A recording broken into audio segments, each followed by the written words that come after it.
Yep,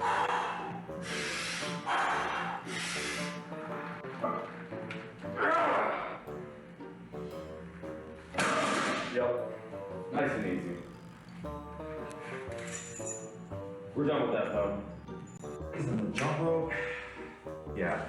Whenever I skip rope, I can't use these wireless headphones. They fall right out of my ears.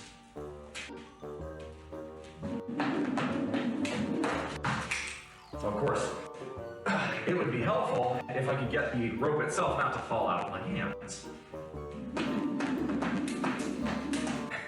Finish my protein shake and then we'll hit this. New name, who this? Yes, sir. For those of you who don't know me, my name is BullMuscle. For those of you who know me as Beer Battered Ag, yes, I'm going through a rebrand.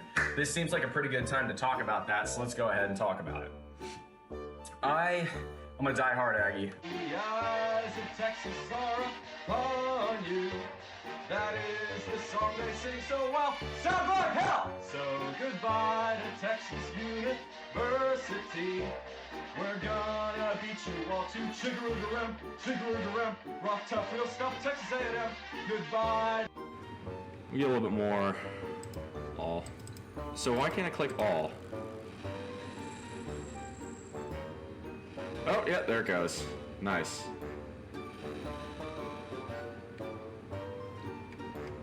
All right, let's do one more bronze bar. If you adopt... Good morning, everybody. Happy Boxing Day. Welcome on back. My name is BullMuscle. We got ourselves a good show for you today. I'm a little worse for wear, I must admit, but ain't gonna stop us. Ain't gonna stop us. You get in here, you're gonna lift, we're gonna do well.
Come on.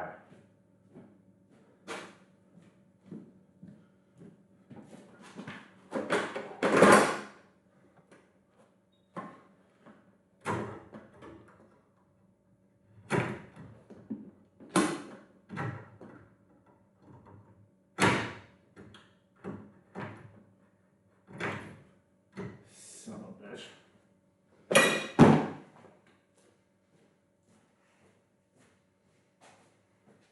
Oh, you getting the lights today? Damn ballast has a brain of its own.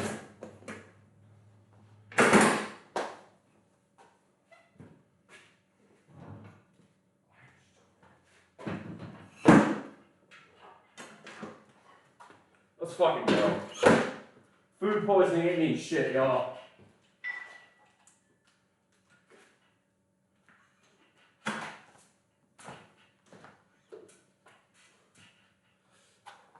Let that go live message. Bro. You talking about the Chrono Square, welcome on in. You talking about the one about stoicism? Are you talking about I'm not sure what you're talking about there. Which one when you say the go live message? Just take it one day at a time. Focus only on that which you can control. That sort of stuff. Because I love putting that message there too. Yeah, right now, again, I'm suffering a little bit from food poisoning. Last night was not very fun. I was stuck in the bathroom pretty much from 9 p.m. until about 2 a.m. Evacuating everything inside my body.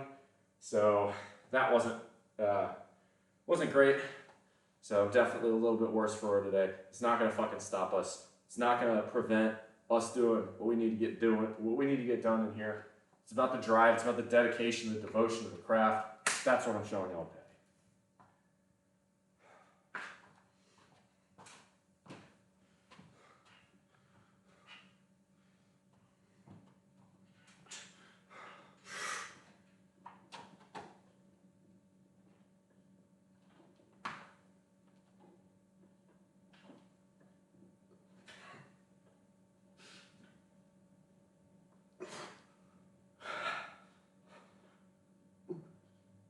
Lightweight, baby!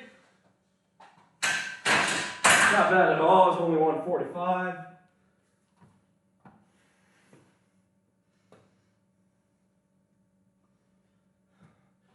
Showing up easy, y'all.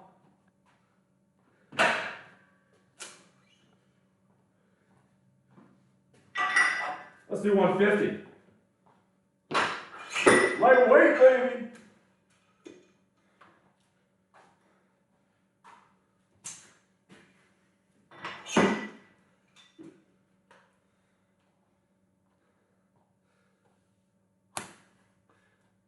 Ain't too bad. I was 145, I went up pretty damn easy. Only doing 3 sets of this today. Thank God this is only the first week of the second wave, because if I was doing 5x8 today, or God help me, 5x10, that'd be painful. Yeah, we'll send. I'll take a seat. Definitely don't want to go too quickly. Don't want to get to the point where it's not feeling all that good. It's actually like pretty warm here. It's like 65. Even for South Carolina, it's unusually warm right now. Let's see here. It is.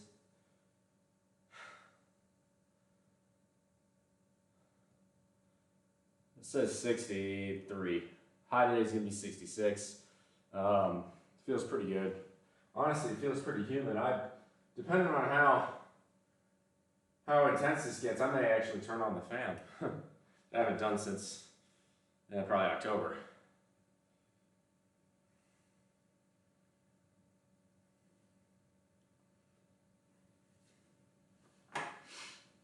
Weather's all messed up. No snow in Wisconsin for Christmas, but rain above 40. Yeah, I saw the large chunks of the Midwest, not the Dakotas, but it was something. I heard the high was something like 50 in Minneapolis yesterday.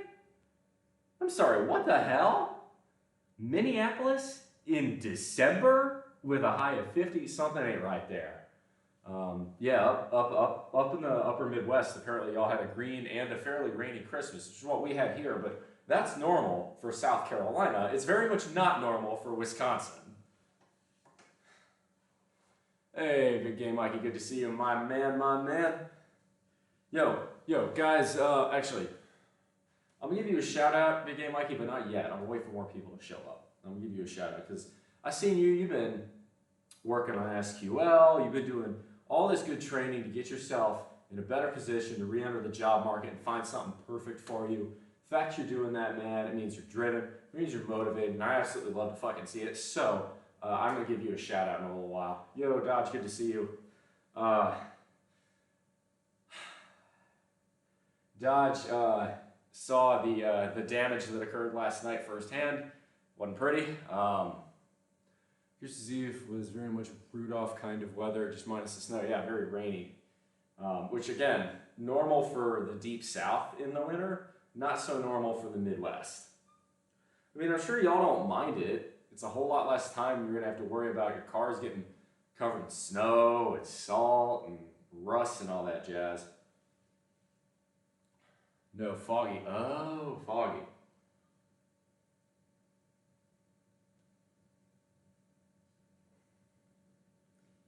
All right, let's go with... I mean, hell, I was watching the Philadelphia game last night with Dodge because she's an Eagles fan. I mean, I don't really give a damn about the NFL, but they were saying 52 and clear that night in Philadelphia. No, Philadelphia is not normally 52 in the end of January. That's unusual. That's definitely a seasonal aberration. All right, let's go. Set 2, baby, set 2. This is 150.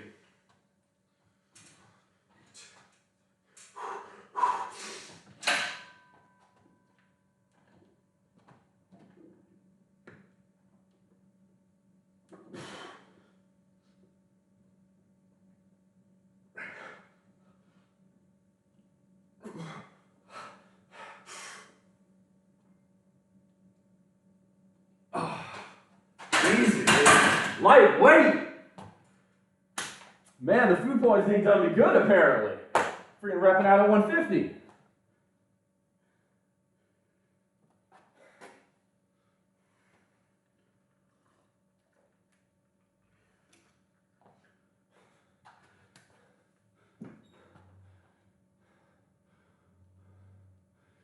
Even he once had an issue using the store tractor to top push down the snow. Good lord.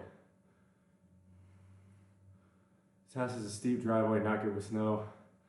Climate change is real. Glacier National Park is sad. Well, you speak for your community when I say, I want to know what you got for Christmas. Ah, yes. Overshot the road and kept going. Good lord.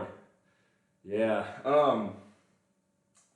So as far as climate change is concerned, now I wouldn't say one seasonal aberration is climate change. That's about as stupid as, you know, that's about as short-term thinking and reductive as someone bringing a snowball into the Senate to prove climate change is not real. But sustained abnormal events over the course of time points to a larger trend, and that trend would be climate change. So it's an important distinction to make, I think. So make sure. Am I dropping frames at all? Just making sure. It doesn't look like I am, but for a moment it looked like it was crunchy there for a sec. Exactly, it's not just one season, right? That's what I'm saying. Don't, you know, because it's warm in one place or cold in another place at a given time does not indicate climate change or lack thereof, but the sustained trend changes over time is climate change.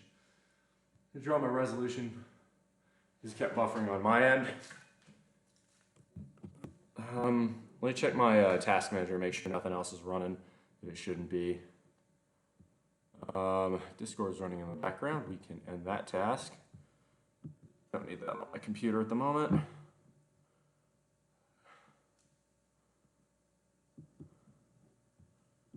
There we go. That should hopefully speed things up a tick. You can't extrapolate from one data point, so it might be an internet thing. All right. It looks like he's moving okay.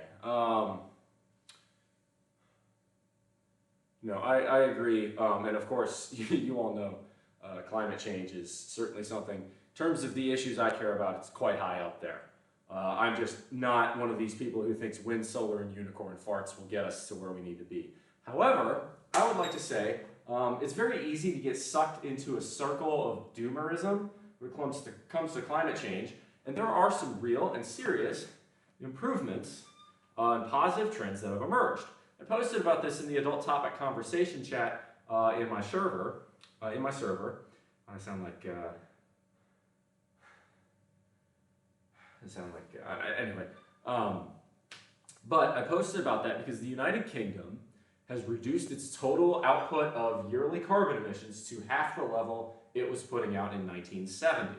So that's a 50-year change, and it has cut emissions in half, even though the UK's economy has grown several fold since the days of British Leyland. So good on you, United Kingdom. Well done. Well done.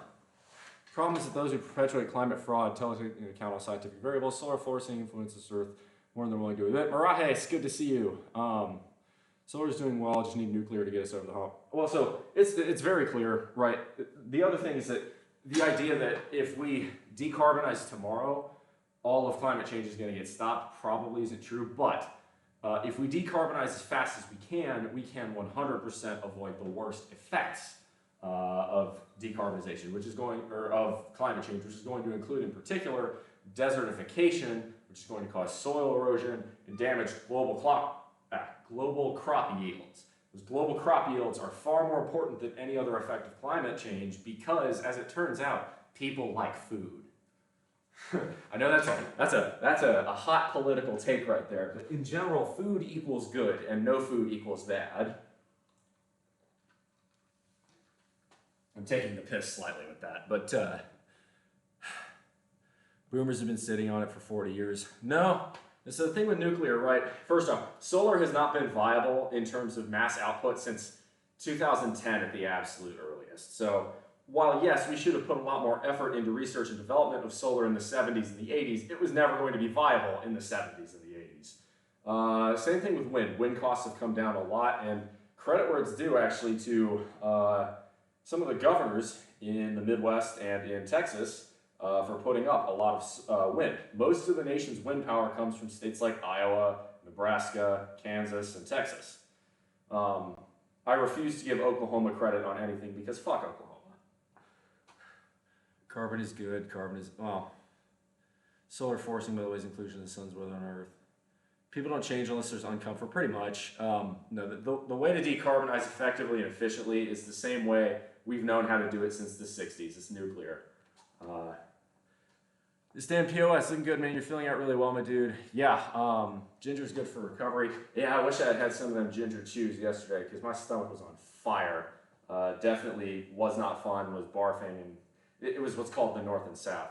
Anyway, now that we've got 10 people in here, I'm gonna do one more set, and then I'm gonna answer Dodger's question about what I got for Christmas because that's very fair. More important about what I got for Christmas is I filled out almost all. I have one more check to write, but I filled out almost all my charitable contributions for the year over Christmas, which to me, I'm not saying that's the reason for the season, but I think it's a very important one.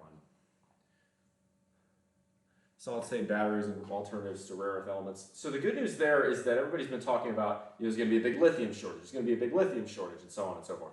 Well, we're getting very slowly iron-based battery technology instead of lithium-based, and you don't need a better than lithium solution. You need a on par with lithium solution. So that way you've now doubled the availability of materials that you have to work with. So that's very good news there. I do think solid state will come along, but that's probably not something we're going to crack until the 2030s. That being said, battery tech has come a very, very long way in just the last decade, and it's going to continue to improve. Same thing with solar output, right? We put up, I think this year I was reading, 2023 we put up, obviously, yet another record high for solar output of something like 400 gigawatts. And the goal, I think, for next year is if things continue to be aggressive, we might even be able to put out 1 terawatt as a humanity. Chrono, I can't look at that link on here, but if that's, I don't think that's Jerry. Is that Springer as in Jerry Springer? Either way, solid state is active. Studying the output of the sun can be their best prediction for rainfall. Anyway, I'm going to go ahead and do another set here, and then I'm going to talk about Christmas gifts.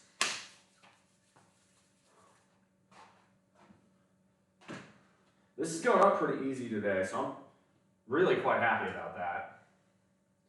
Now, obviously, it'll be harder in the coming weeks, but still, I'm not mad at repping 8s for 150.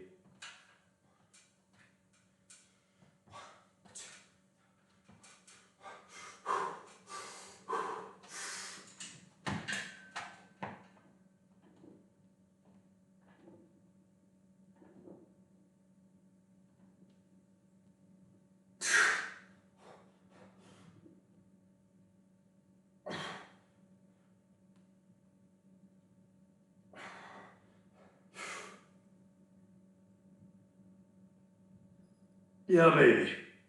Easy. Lightweight. Loving that. All right. So let's talk about. Oh, what's up, guys? Oh, yeah. Hold up. Yes, I totally forgot about that. My bad. Thank you.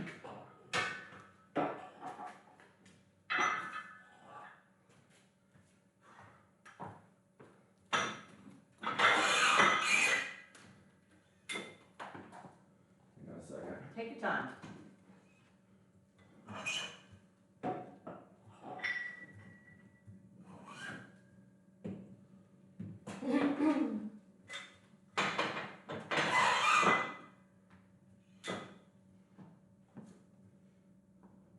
Alright, so, alright, what we got here? Oh man, here I just realized the country's so behind. Mariah, what country are you from, by the way? I seen you done come in here the last few streams. Welcome. See, science is not infallible, mainstream carbon. It's not carbon fraud. Get out of here with that. No, look, dude, climate change is real. It's just the party that is supposedly more concerned about climate change doesn't have a serious solution about it. Well, you're from Poland. Good for you. Hey, cool thing about Poland is y'all are actually starting to build new nuclear reactor tech and starting to phase out coal, which is wonderful. So let's talk for a minute. My wonderful roommate Dodger gave me this for Christmas. So for those of you who don't know, it's BullMuscle. It's got my Aggie logo on it. And the reason it's a Virginia tag is because I gotta find a way to hang it. I'll probably put it over here for now, figure out what's going on. The reason it's a Virginia tag is because, for those of you who don't know, I was actually born in the Old Dominion. So, much like many of this nation's presidents, I was born in Virginia. So, for those of you who didn't know.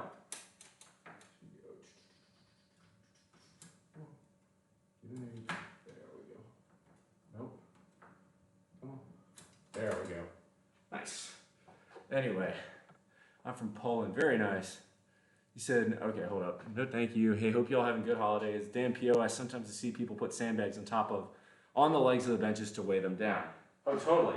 Although we're doing press today, so that's not really necessary. So let's talk about, boy, what else did I get for Christmas? I got loads and loads of treats. My mom sent me cookies.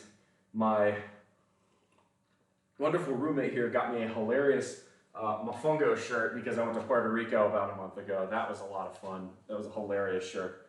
And then also got a smoker.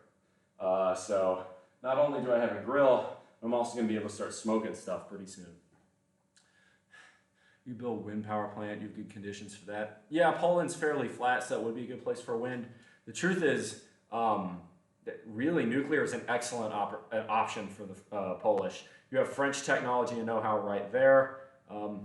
Probably would not rely on Russian technology and know-how. Although, to be honest, most Russian nuclear reactor designs are pretty good. Obviously, there's one that sticks out in most people's heads as not very good.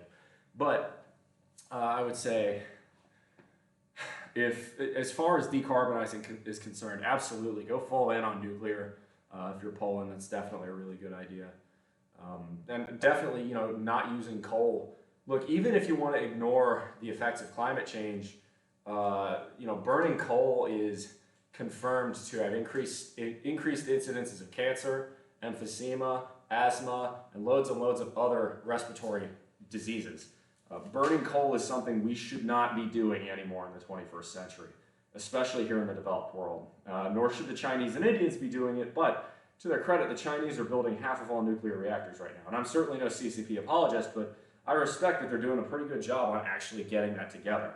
Anyway, as far as other gifts we got, so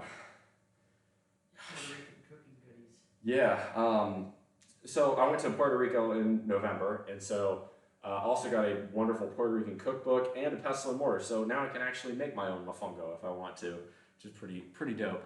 Nuclear fission takes so much energy to start it, but tech, that's the best option as far as we know. Nuclear fusion will come along. Now fusion, not fission, but fusion isn't quite commercially viable yet. We've known how to do fission profitably, easily, and safely since the 1940s.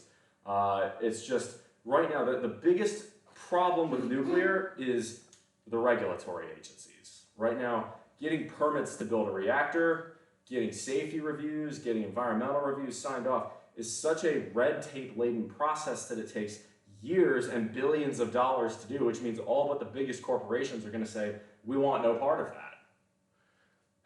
Anyway, so I think that was, as far as what else for Christmas. The what? Oh yeah, and you also got me a bunch of jerky from Bucky's, which is fantastic, and got me my favorite jelly beans, the juicy pear ones, and these little champagne chocolates. Those are going to be fabulous. But I can't even think about that right now without kind of feeling nauseous. I'll be honest. Right. I'm pretty sure I know what caused the food poisoning. So last night we had a really wonderful dinner. We actually had bison steaks, which were delicious, and we got these really nice desserts. Got these really nice cheesecakes from a local bakery. But I think something was wrong with mine because we ate the same thing. Apart from that, and obviously I went through the ringer in terms of vomiting yesterday, whereas she was perfectly fine. So, yo, Nestor, good to see you. You're right. Sorry, my brain fusion. Yeah. So fission, we've been doing nuclear fission in terms of reactors since 1938 when the Chicago pilot reactor came online. Nuclear fusion is something we've had trouble cracking. That being said, we need to continue investing in it because as time goes on, if we want to become an interplanetary species, which I think is our destiny, we're going to need to know how to do nuclear fusion correctly. It's all good. And Dodge, if you need anything, let me know. Otherwise, I'm gonna continue rolling along on this lift. I was hitting 150, so honestly, I feel bizarrely strong today. I should not be hitting that as well as I did. Only doing 8s is so much easier than 10s, though.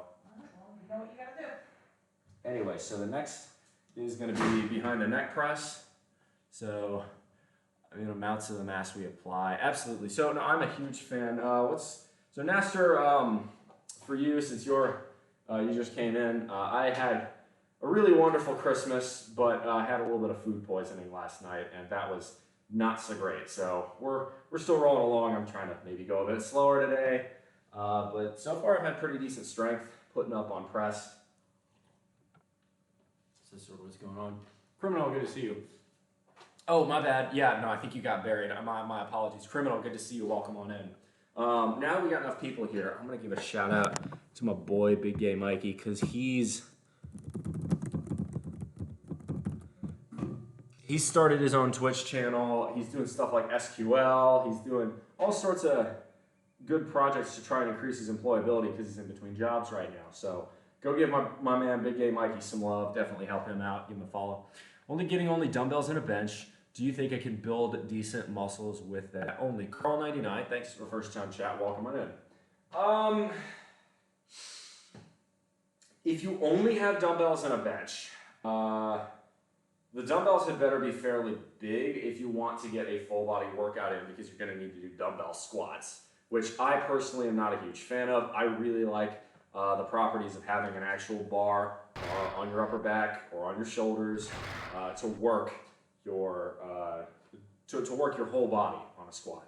So I think you can build some muscle. I would say yes, you can build decent muscle with just dumbbells, but it's not going to be optimal. So take that for what it is. Hey, Furry Otter 84, welcome on in. I know probably why you're here. Let's go with Crazy Train by Ozzy Osbourne.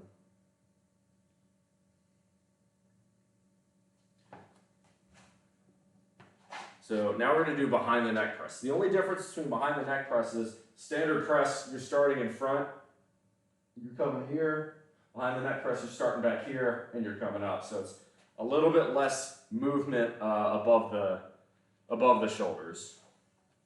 We're up to 32 kilograms now, but eventually I would probably get a barbell. So 32 kilograms is about 70 pounds, maybe 75, 34. Yeah, so that's about 75 to 80 pounds. That's pretty good. I would say that'll definitely be enough for you to get your pecs in good shape. Definitely be enough to go and get your triceps, your shoulders, your biceps in good shape. And if you do dumbbell squats with that much weight, you'll still get some gains. It's just not going to be as good as if you had a full barbell. I would say, if you're just beginning your weightlifting journey, if you're just starting the iron game now, then yeah, that'll do you fine for at least the first probably 6 months of learning to work out. But eventually, yeah, you're gonna want a barbell. All right, furry otter. Let's again, thank you for showing up. Always love having first-time chatters. By the way, Carl, thanks for the first-time chat. Welcome to the bullpen. Actually, it says you've subscribed.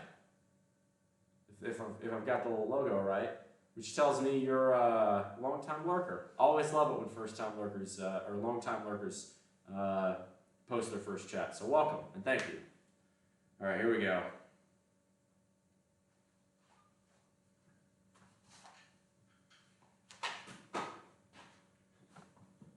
All right, so we're gonna do behind the neck press.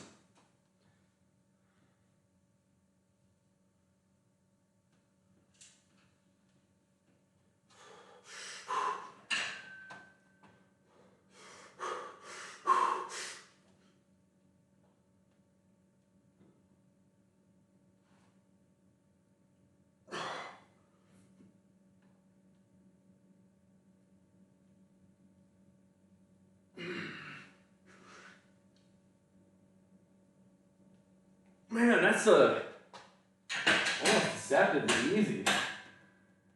I don't feel bad at all. I kind of figured I was going to come in here and feel like crap just because, you know, I was actively vomiting for 5 hours last night, but I felt pretty good. It's like lifting is the true medicine. That's what it means.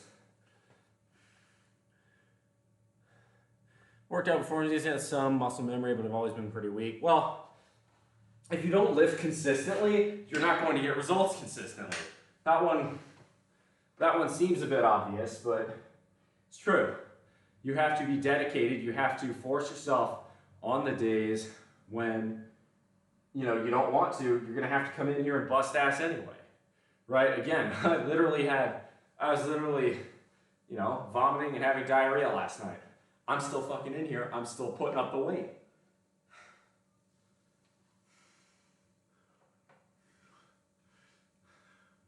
I mean, it's not that, you know, everybody gets food poisoning usually at least once. It's not a fucking pleasant feeling, but you gotta soldier through. Don't make excuses. Do you want results or excuses? Because you can only pick one.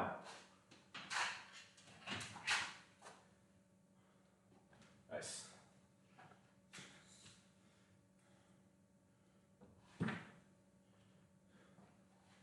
Maybe you're right, man. Maybe that's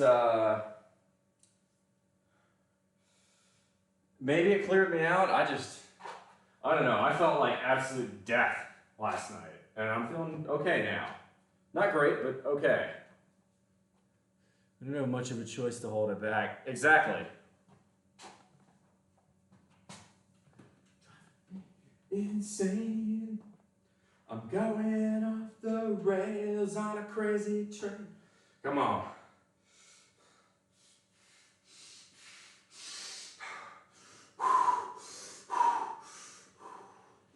Come on. Come on. Strong like bull, baby. Come on. Strong like bull. Lightweight.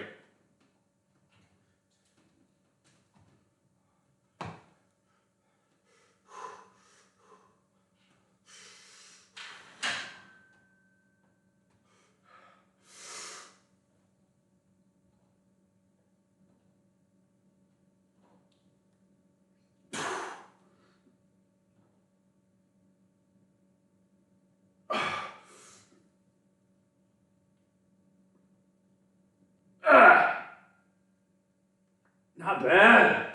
The shoulder kick, I'm wondering, where the fuck was it? Easy, baby. Easy. All right, now move on to wide grip. I'm feeling so good, I may try this with 135. Nah, let's not get ahead of ourselves. Let's just start with 125. Let's see how it feels.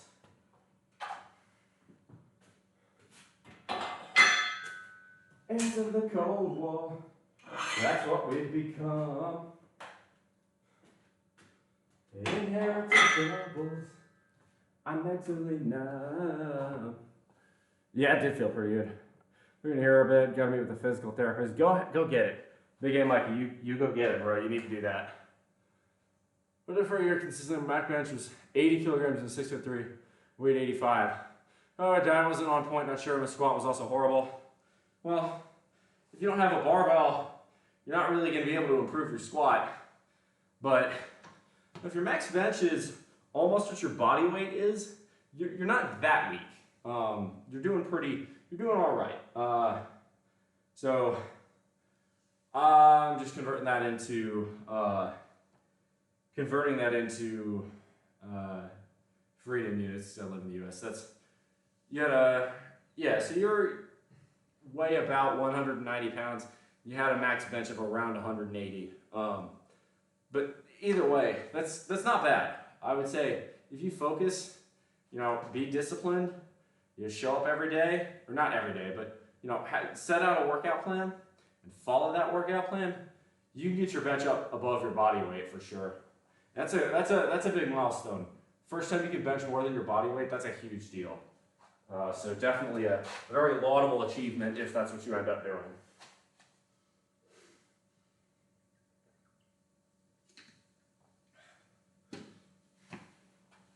So like Ozzy's Ultimate Sin, dude, anything Ozzy Osbourne's fantastic. I like Black Sabbath too.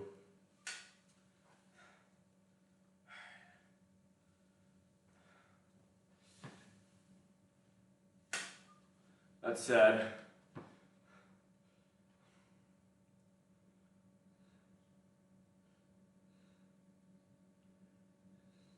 you know what? Actually, I'm gonna go with the OG, the first song from that band, Black Sabbath by Black Sabbath.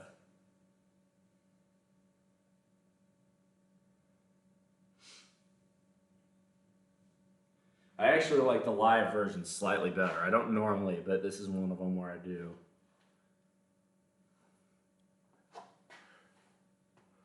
All right, so we're rep 8. This should be fairly easy.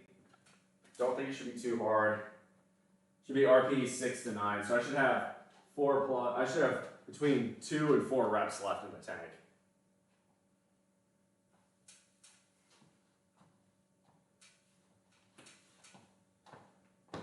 Hang on.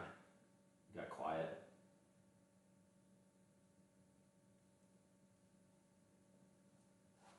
Let's do this.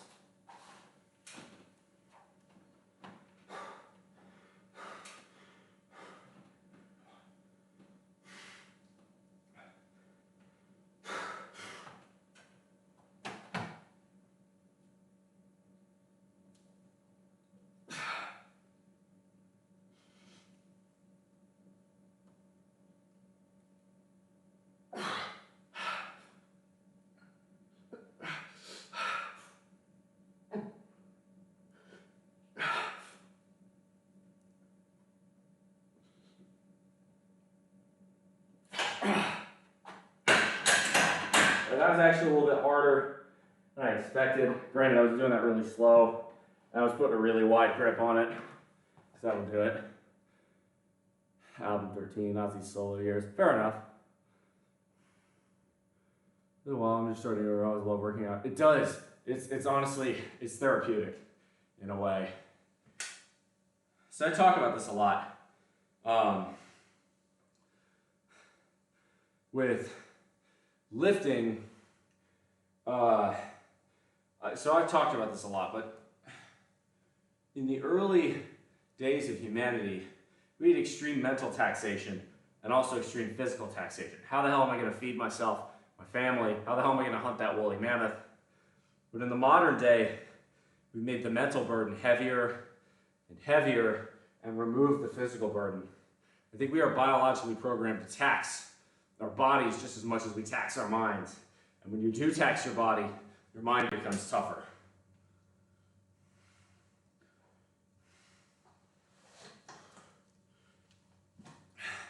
Now like, No More Tears is probably my favorite solo Ozzy album. They're all really good. But in general, I think I prefer Black Sabbath 70s Ozzy over his solo work. It's like I don't know if there's, so hard to pick my favorite Black Sabbath album. Paranoid, Master of Reality, Sabotage or Sabbath Bloody Sabbath. They're all really good. All right. So we've got one more set of wide grip, and then we're going to move on to lat raise, skull crushers, a couple other items. I may throw in some Arnold press. I'm feeling really good relative to where I was feeling. Yeah, I like that. We'll do lat raises, skull crushers, and all the rest. Song Zeitgeist. Yeah, that's a good song. I like Zeitgeist. That's a really good song. You ever listen to The Thrill of It All? If you like, Ozzy absolutely shredding it on vocals, that's a good song. Same with Hole in the Sky, Symptom of the Universe, too, to be honest. Really anything from Sabotage.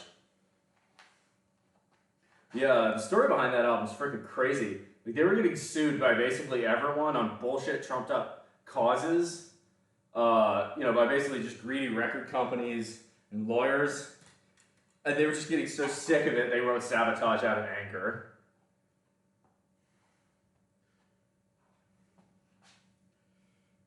God, you know what? As much as I love Black Sabbath, I think I gotta listen to that now. I'll listen to Symptom of the Universe. Here we go.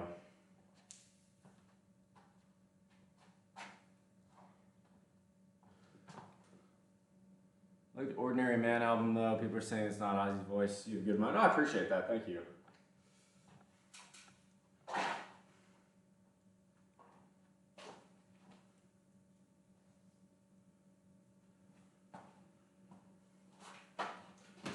One, two. Come on, let's do this. Wide grip. Strong like bull.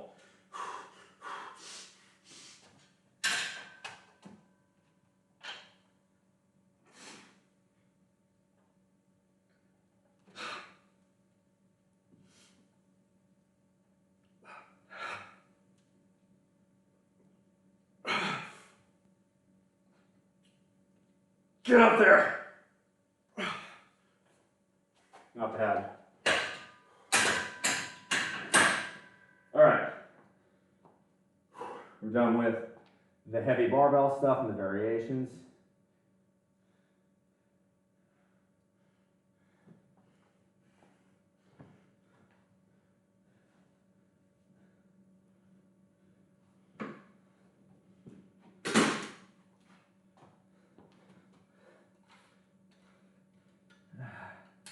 Let's go.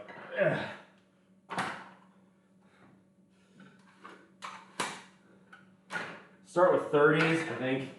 We're gonna start with 30s. We'll hit skull crushers as well. We're gonna hit skull crushers.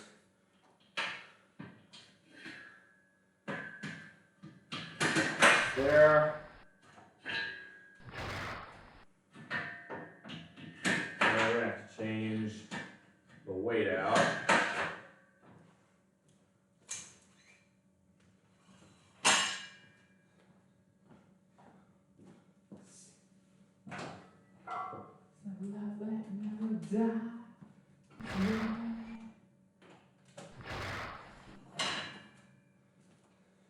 It is so humid in here. Like, my weights are actually sweating. Like, there's condensation being forming on the weights. That's all. Hey, a new follow, Carl. Thank you very much for the follow. Big Red Fro, good to see you. What was your love song? Was written for the same reason. Nice. All right. Is that about right? That's a little bit high. All right.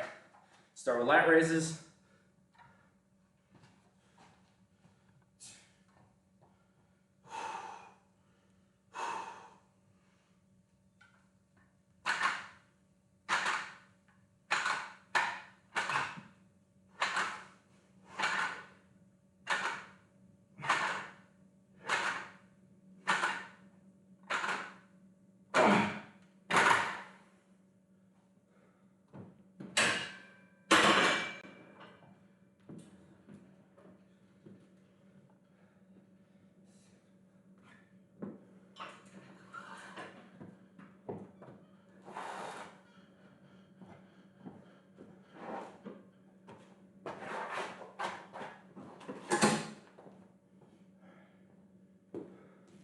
setting up the skull crushers. So now we're only doing 12 dummies as opposed to 15, which makes life a little bit easier. So you did them at 90 last time. I think we'll throw 95 on there then.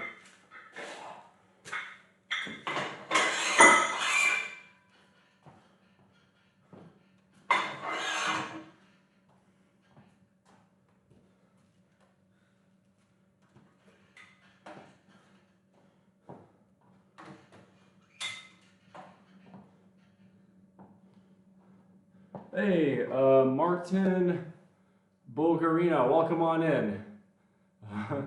Means pleasure, by the way. I appreciate that. Thanks for the translate. I don't speak anything that has a Cyrillic alphabet, I'm afraid. Are those power blocks? Yes, they are. Scotty, good to see you. Welcome on in. Yeah, someone redeemed it first. All right. I've got skull crushers.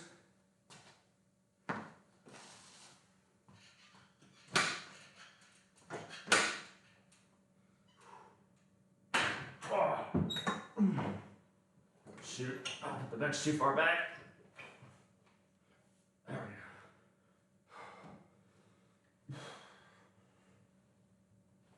we go. There we go.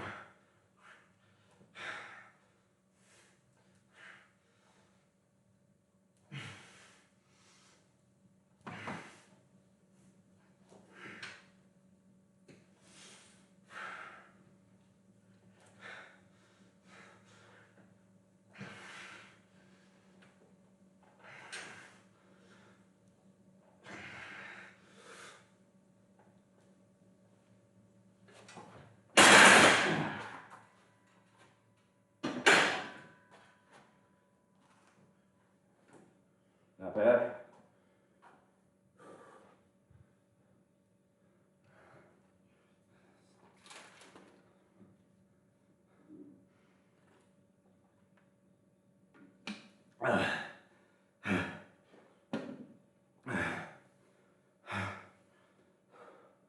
Not bad.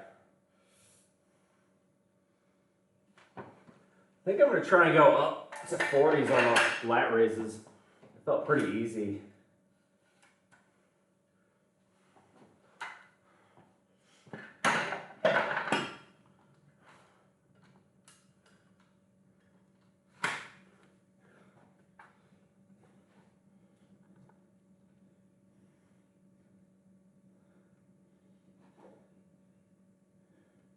So do this, yeah.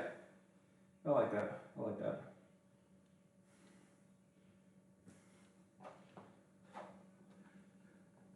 How much have you spent on gym equipment? No, I don't mind saying at all.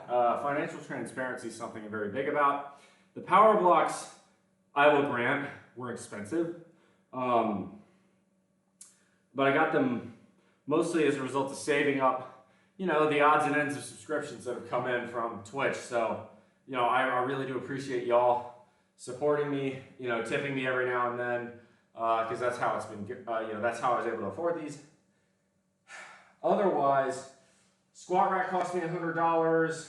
The weight tree over there cost me $100. Some of the weights I got for free. Most of them I had to pay, you know, what you'd normally buy at Amazon. So the weights, the plates were pretty expensive. Then the power blocks I paid full price for. That was a treat for myself. I got most of the kettlebells for free as well. So there you go. Hopefully that answers your question. If I totaled it all up, it's probably around $1,000, about a little bit more. Probably about like $1,200, $1,300. But, right, I didn't buy it all at once. That's an important thing to remember. All right. My day's going better than I thought it would be going, frankly. I thought I was going to come in here and be pretty miserable because I had food poisoning last night, but where am I located? Greatest country on earth, and one of my favorite states in that country.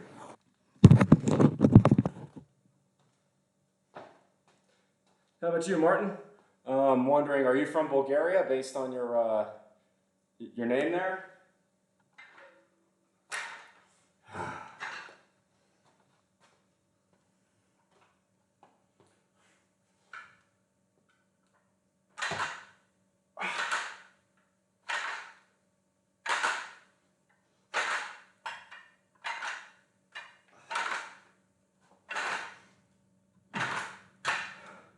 on. 3 more.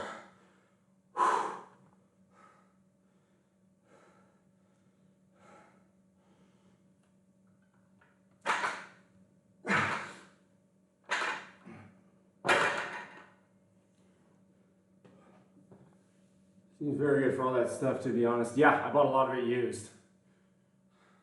You should buy a lot of your stuff used too if you can find it.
March and die, march and die.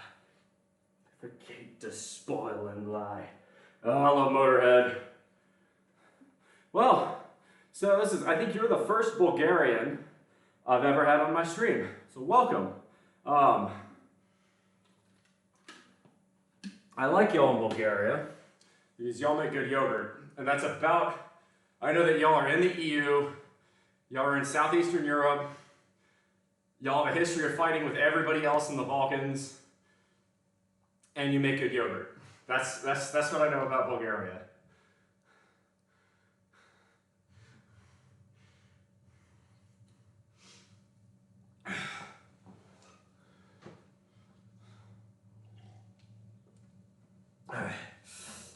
I'll do these standing. Ambition. So much.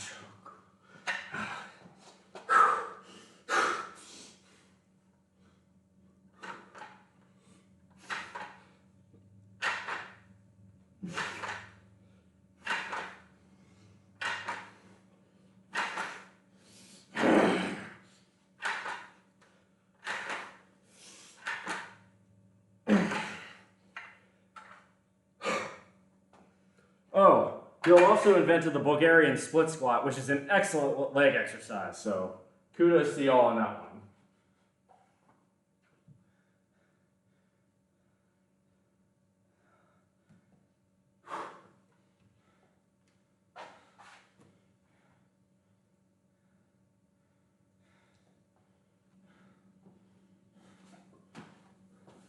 The oldest country in Europe. Well, I would love to visit someday. Unfortunately, leaving the United States is not something I can do very often.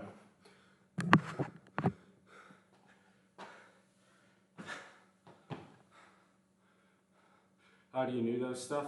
I read.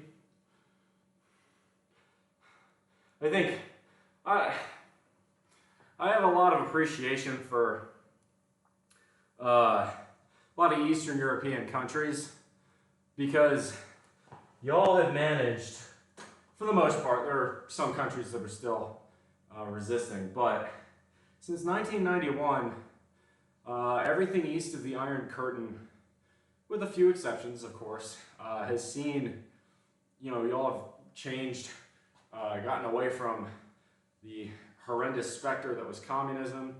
Y'all have embraced the free market. Y'all have embraced improving human rights, improving living standards, and that's why Eastern Europe is far more prosperous today than it was 40 years ago. So for that, every Eastern European nation really, from Latvia and Lithuania and Estonia all the way south to Romania, Bulgaria, y'all should be very proud. Every stream were disabled with CP. I want to see you help me through my difficulties. Well, that's very touching. That makes me feel very good.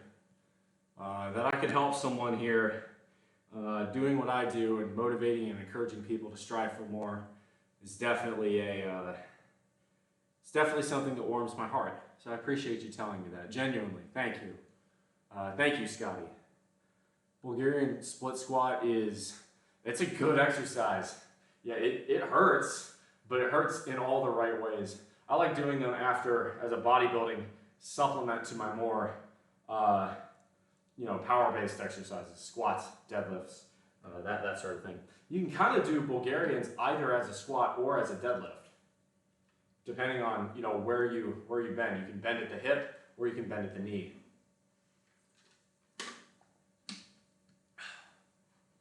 All right. So we got one more set of triceps.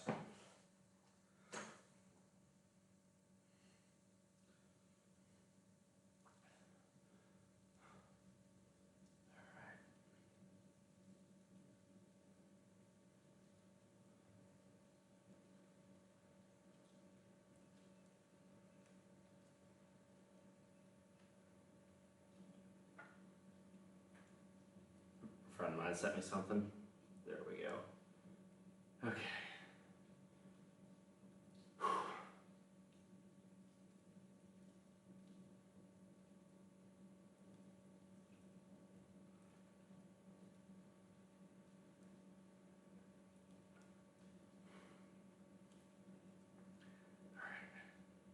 Let's see, that'll work, little Van Halen, little Mean Street. I love, if you've ever listened to anything off of Fair Warning, but you take Mean Street and you listen to that guitar solo, it's just Eddie deciding, I feel low, I'm gonna shred for 30 seconds before this song even starts. Just for poops and giggles.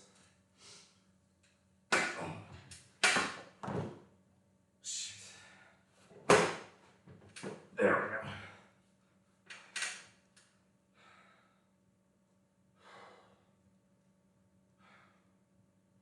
There we go.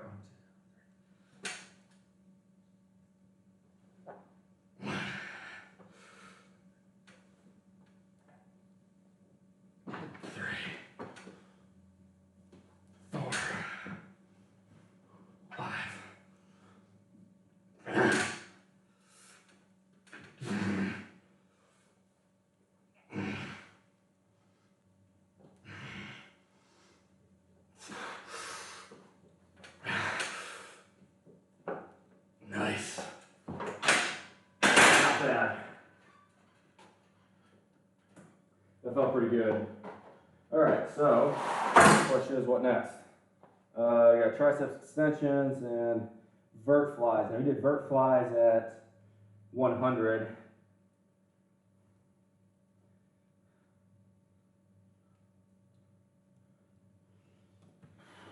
So probably do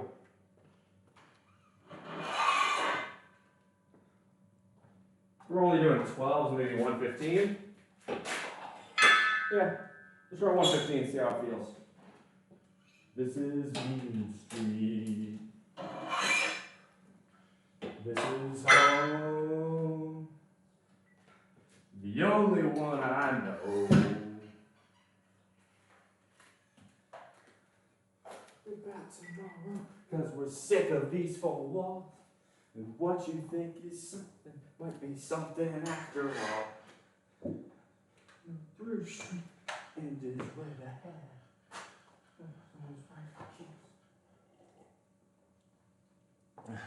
You keep it up and I will too. Hell yeah, bro. You got it. Always so good to hear comments like that. I will. Yes, sir. Yes, sir.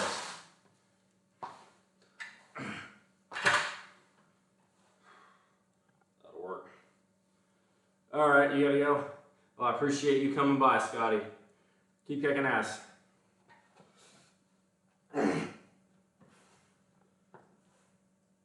This is a 55-pound kettlebell. Nothing crazy.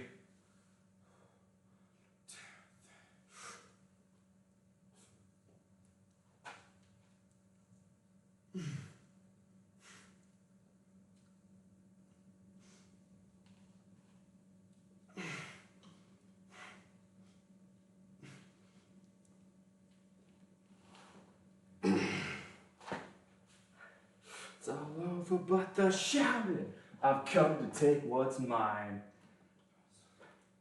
Staying a break in this room.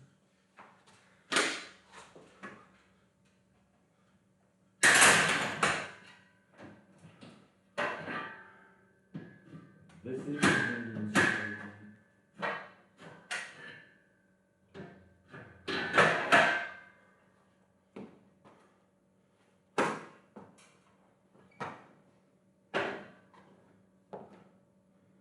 See, a gun is real easy in this desperate part of town. Turns you from hunted into hunter. Gonna shoot it, boy, down. Wait a minute. Somebody said, fair warning. Oh, come to strike that poor boy down.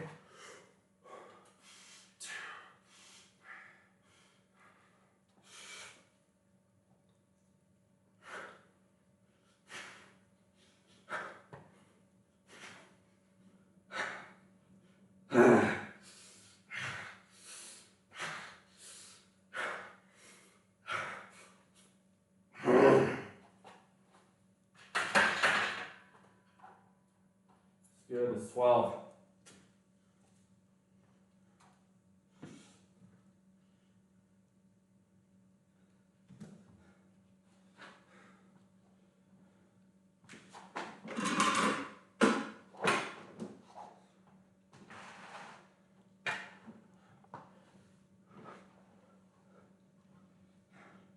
We're doing great right now.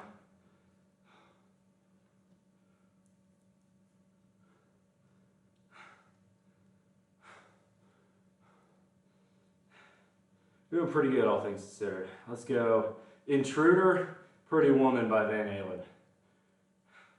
Now this is a hot take, but one of my favorite Van Halen albums is Diver Down. Even though Diver Down had like 4 covers on it, and it was an 8 track album. The reason I liked it was because Van Halen, so the story behind Diver Down is kind of neat. After Fair Warning, the record company was basically pressuring Van Halen to get an album out as quickly as they could. So like, all right, fuck it, let's throw in a few Kinks covers and call it a day. And it's just, to me, it's Van Halen at their most, fuck it, we ball, you know? I don't know, I love it. I think Diver Down's a great album.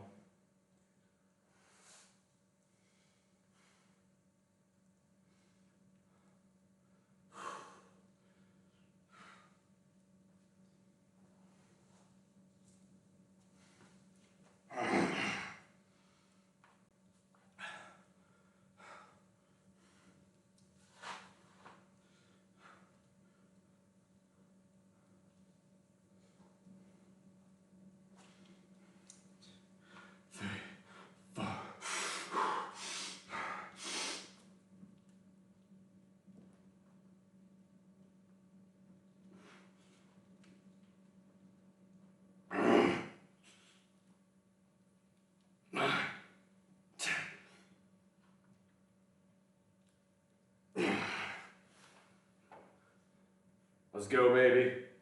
Not bad. Not pretty easy. Light work, lightweight today, baby.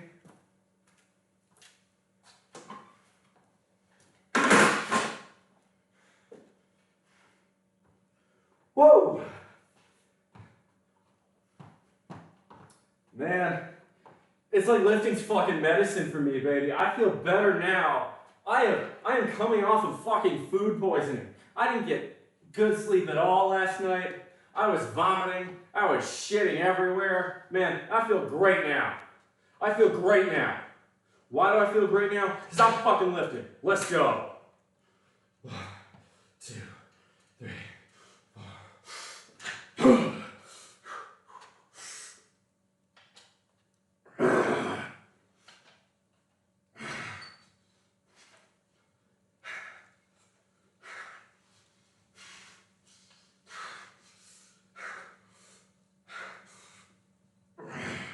Yeah, baby.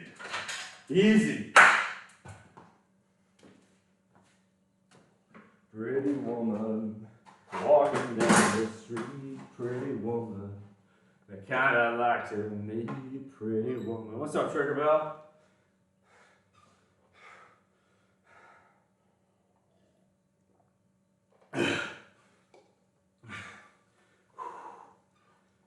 Mercy.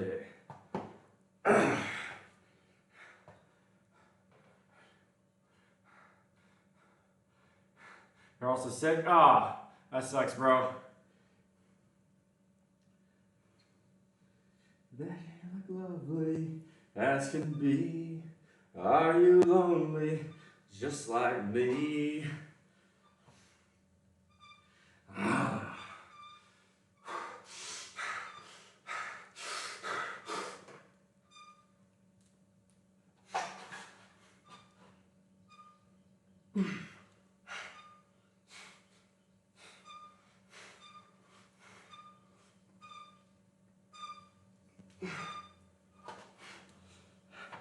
Not bad. Sleep up right for you. Ooh, since the upper respiratory sinus crap. My condolences. That sucks, dude. Get some zinc, some vitamin C in you. That's the best options I got to advise you with. Come on. No quit.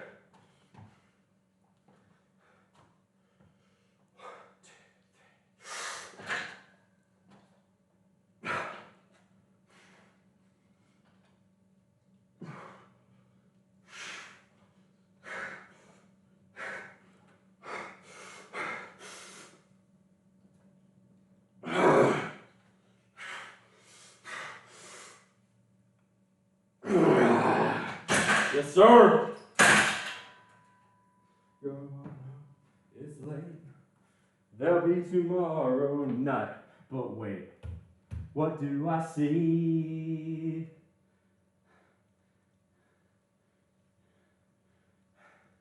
All right. That wasn't bad. Now we got Arnold's. And we got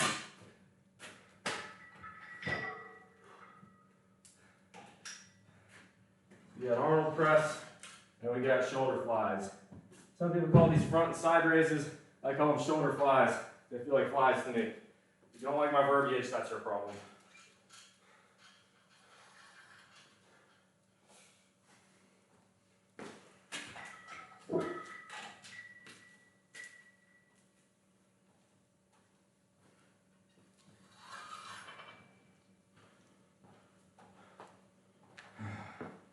All right.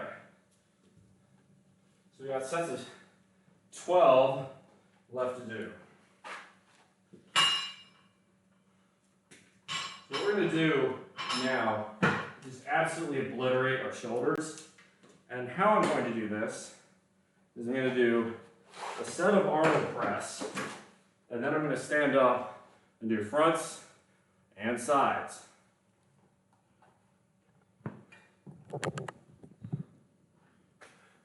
So it feels like broken. Oh, I hate that. That's the worst. Do you have, okay, if that's the case, do you have whiskey, hot tea, honey, and lemon juice? Because if you do, you can make yourself a hot toddy, and that's going to help you a lot.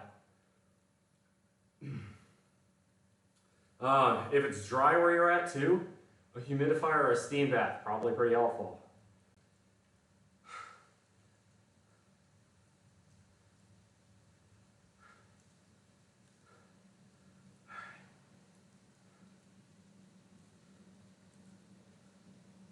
All right, come on.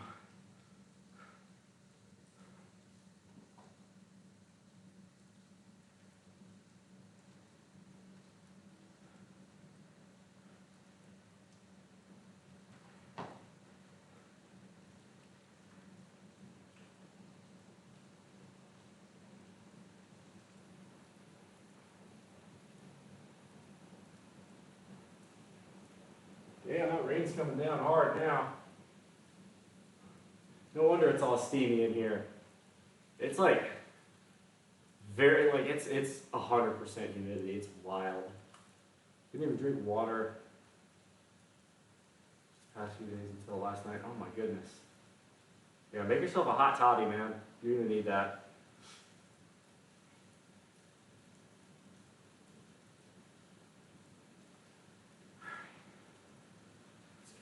Okay, so we'll do Arnold press first.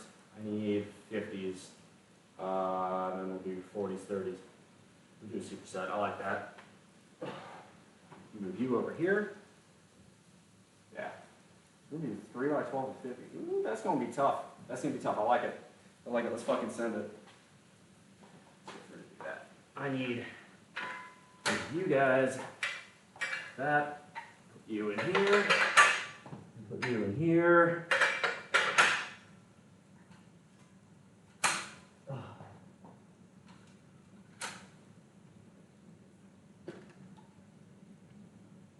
Chun Wei, welcome on in. Just finished my workout today. Good for you, bro.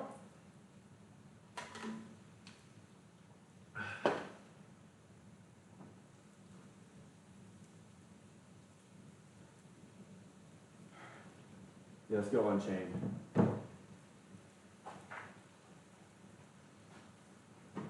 All right, so now, those of you who don't know what the Arnold press is, really simple. The Arnold press, you start with a supinated grip and you finish in a pronated grip. All right?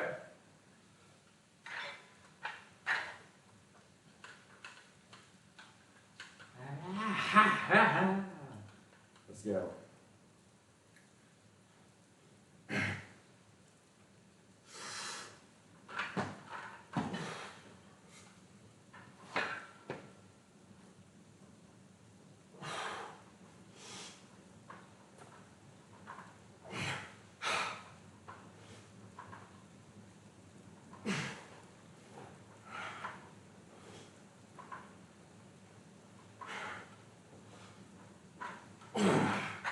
Nice.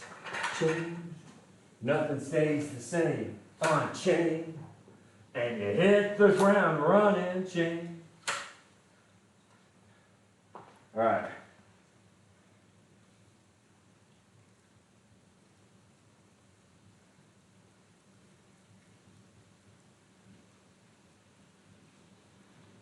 We go 40-30, 30-20, and then 20-10.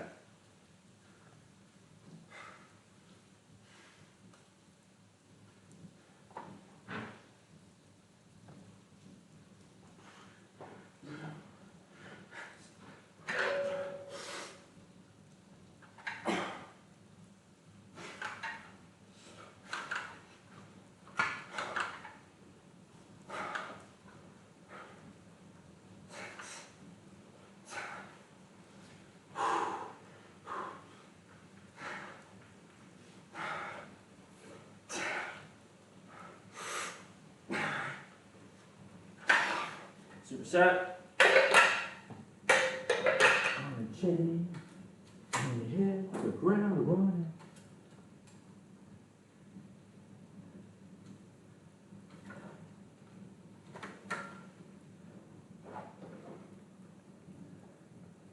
Come on.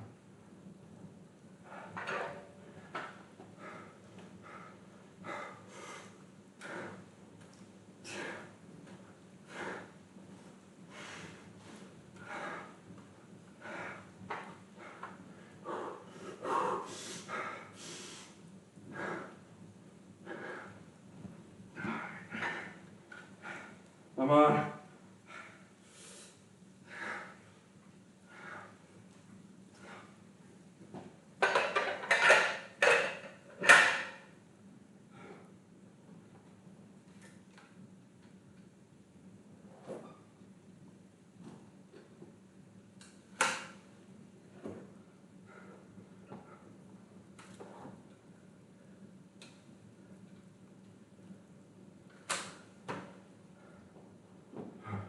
Now I'm starting to sweat.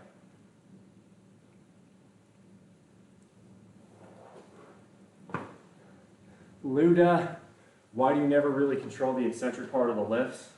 I mean, I do. I'm not going to take 4 seconds coming down on every single workout or every single rep. That seems a bit extreme. I think you're implying something that isn't true. I think I do control it. I'm not bouncing it at the bottom. You know, I'm just not taking multiple seconds on the way down. So I don't really see the point in that. There are times where I'll do a time under tension workout, but this isn't one of those times.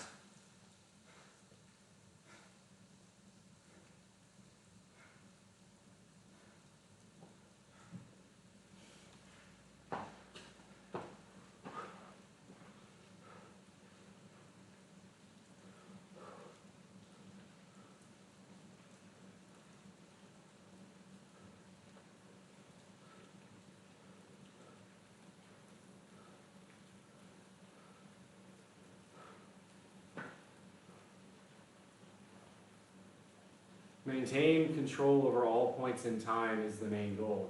No, it's not. The main goal is to lift the weight. Control is great, right? Okay, so guys, there's a time and a place for controlled, slow, eccentric motion. On 12 rep sets, that probably isn't the time or place, right? If you want to do a time under tension workout, like by all means, that's fine, but if you're going for 12 reps, I don't really see the point in doing that. Instead of spending all that extra time on the eccentric, you're working on explosiveness with the concentric, which is what I'm doing right by coming up for a set of 12 to lift the weight well. Okay, so if you guys have critiques about my form, by all means say so, but make it actionable. You can't, right? 1 second could be beneficial at least. Okay, all right, fine. Don't be like that.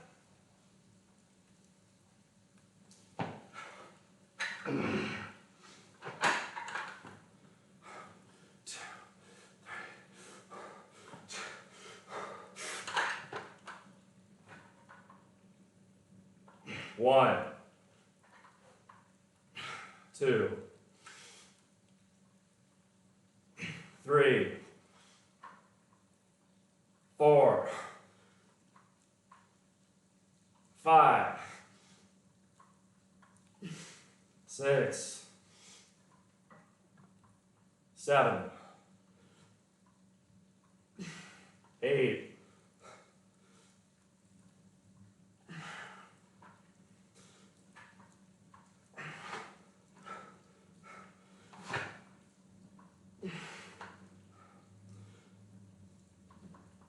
9. There we go. Happy? Lower.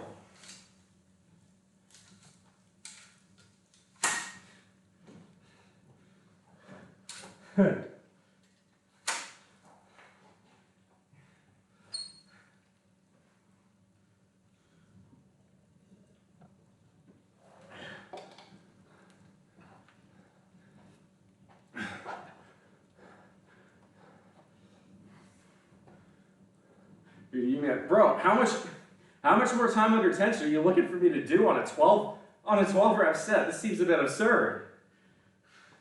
I mean, you're the one coming in here with passive aggressive remarks. Solo, welcome on in. No, I would say unless you've got a medically prescribed reason to boost on test, you don't need to. Look, again, there's a time and a place for time under tension. I'm not doing a time under tension workout right now.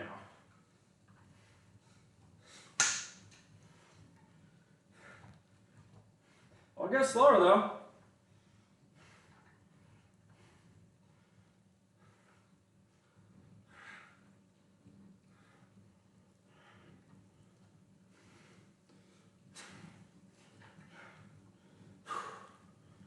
I think it's a balance.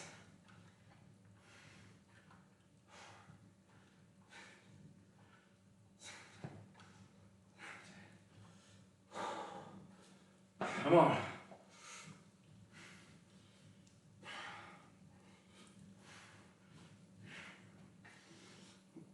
The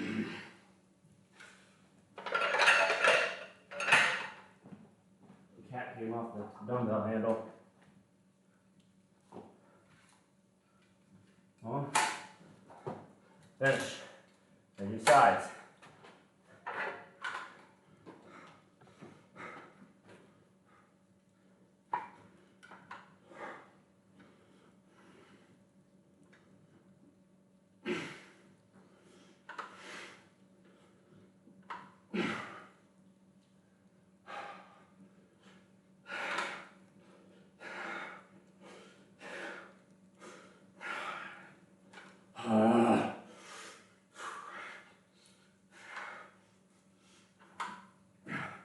Yep.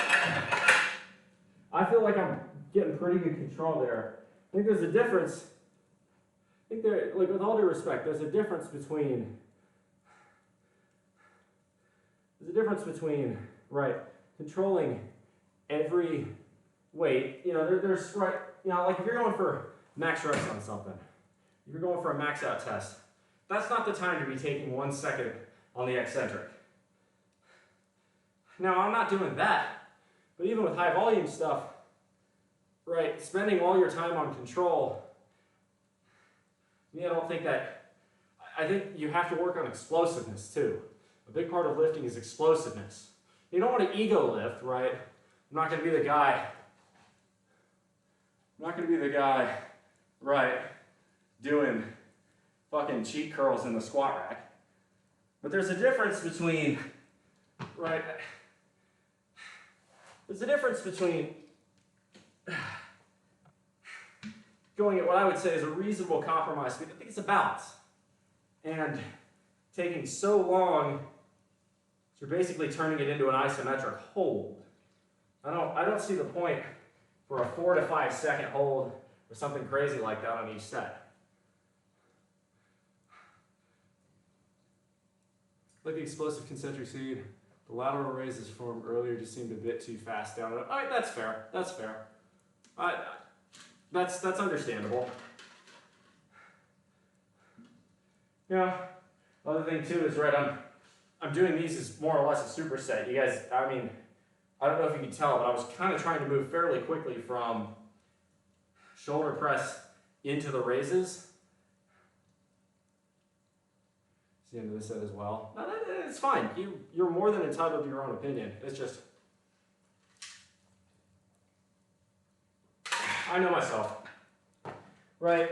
There's, every so often, somebody who's just a complete form Nazi will come on here and just start trash talking my form without actually implying what's wrong with it, and that shit just pisses me off.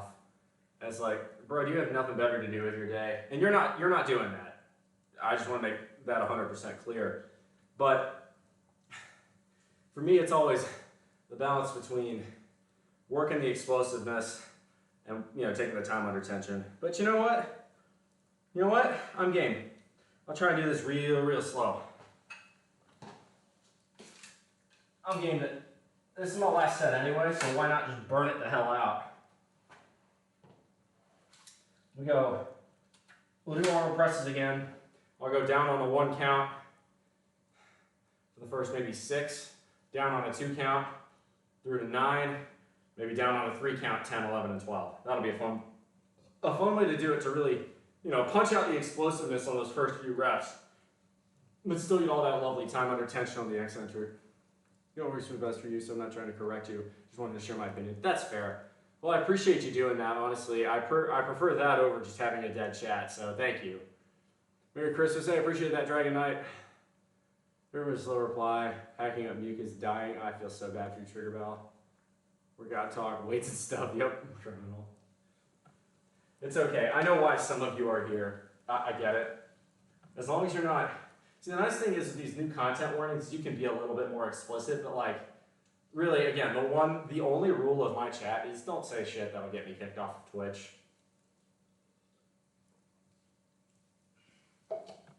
I feel like that's a pretty fair rule. Do you have a recovery mix you use? No. Usually my recovery mix consists of fruits and vegetables. Because you're fun as hell. I appreciate that. Thank you. No, Luda, that's useful advice. I probably should, on these bodybuilding exercises anyway, I probably should slow it a bit down. Curb my ego. It's just, don't you just hate doing that? Oh, God, back just popped. Ooh, feels good. Oh. All right, this is our last set though, which is dope. And normally I wouldn't stream on a random Tuesday, but the reason I can is because I have today off. And also because even if I didn't have today off, I'd have called in sick because holy crap, this morning I was not feeling good.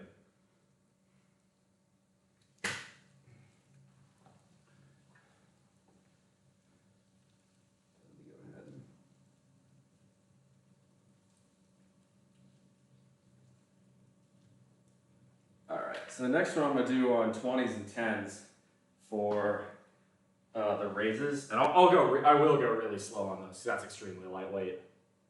As far as recovery is concerned, if I'm really feeling like shit, I'll take a little bit of magnesium citrate. I'll probably take that today just because I probably lost a lot of nutrients in my body due to the food poisoning last night. So, see, optimal recovery time for the muscle group you're working. So this one depends. Mr. Bull, how dare you be caked up on a Tuesday, sir? Bro, I stay caked up. This ass doesn't go away. The optimal recovery time for the muscle group you're working. So today is a press workout. And this one is a little bit... Dragonite, this is a great question. And I'm going to talk for a minute about this. Because this is not one where I can just give you a simple answer. I would say it depends on who you are as a person, what type of workout you're doing, the intensity of the workout you're doing. But in general, for me, I find that I can work out, if I'm doing a good, hard, heavy workout on a given muscle group, I can do it no more than twice a week on that muscle. So for me, that means, when I was on my cut cycle, I was doing a push-pull leg split. That's my more traditional high-volume workout. That's push-pull leg rest, push-pull leg rest. Usually I would work out 5 times a week. So the most I'd be doing a given exercise is twice a week. It'd be fairly high volume, but oh my goodness, we got a Joe raid. Howdy, everybody. Oh my goodness, we got a Joe raid. Joe Workouts, you are amazing. Merry Christmas, Happy Boxing Day, and welcome on in. I'm gonna go ahead and give you, obviously, anybody here already knows who Joe Workouts is, but it would be impolite of me not to give Joe a shout out. If you somehow have made it to my page and you have not followed this amazing person right here, please go follow Joe Workouts. She is absolutely wonderful. So, first off, welcome everybody. My name is BullMuscle. I'm a fitness streamer here on Twitch. I also talk about financial matters. Actually, we're just about to start. I'm on my last set, my last couple of sets, and then usually I talk about stock market and investing and all sorts of other stuff. I will be able to retire before I'm 30 if I choose to, because I've made a lot of decisions to put myself in that situation, though most of these decisions were something other people could have also made. I had food poisoning last night, so I'm surprisingly struggle busting less than I thought I would, but definitely did an eventful 24 hours. Christmas Day for me was fantastic until about 9 p.m. last night, when it felt like I just got socked in my stomach. I think we had gotten a really nice piece of cheesecake from this restaurant downtown, and I guess maybe it just something had gone wrong with it, because it was the only thing that I ate that my roommate didn't eat, and I was having a little bit of the north and south last night, so obviously not ideal, but food poisoning, schmood poisoning, we're still getting it, we're still coming in, we're still hitting it hard. I was summoned, did you shit yourself yet, smart ass? What's going on, Red? Who poisoned you? I don't think so. Do you think he's a good guy when the muscle doesn't hurt anymore? Okay, so thank you. No retreat, no surrender. Thanks for the first time chat. Vixon TV, thank you very much for the first time chat as well. Actually, I don't think you're the first time chat. Anyway, I would say, okay. If you wait until your muscles are no longer sore to work out, you're probably not working out enough. In general, you're going to have to get through soreness sometimes. I personally recommend setting a plan and sticking to that plan, unless you feel, right, as you get more used to lifting, you're gonna know the difference between, damn, something's really sore because I worked it out a couple days ago, or damn, I think something might be injured if I try working it today. It's a fine line, and it's really more of an art than a science, but you just kind of have to feel that out on yourself. Looking pale, bud. Thank you. Probably should. All right, let's go ahead and do this last rep. Thank you again so much, Joe. Always good to see you. Very, very glad you bring your community over here. And this is one thing I just love about Joe. She definitely likes to help some of us, smaller streamers out. Some of us who are, maybe not quite at her level in terms of audience size. So it's very much appreciated, and I'm very, very grateful. All right, let's crank up the Van Halen and do one last rep, or one last set, excuse me.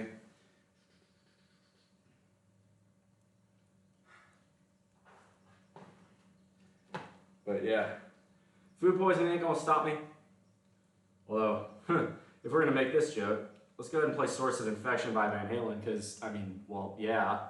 So if you wait until the soreness is completely gone, it's waiting too long. Most of the time, I would say, right, if you're just looking to get a baseline for physical strength and you're not looking to like get big, like you just want to be competent in the gym, you want to have enough functional strength for day-to-day life, 3 days a week is probably enough on a push-pull leg, or 2 longer workouts with an upper and a lower. Do you invest in treasury bills? Sometimes I go with T-bills. In general, I prefer CDs to T-bills, but there are uses for T-bills. All right, let's do this step.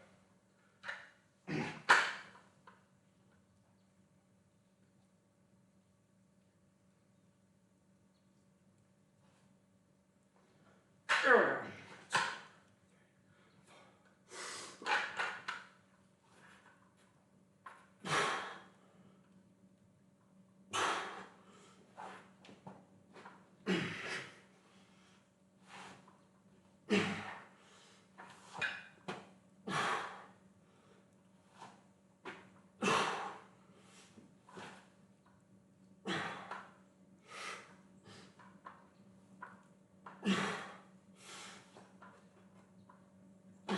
Come on, 9.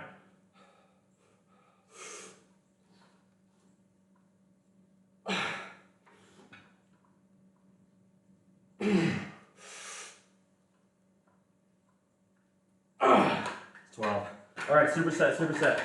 Move to raises.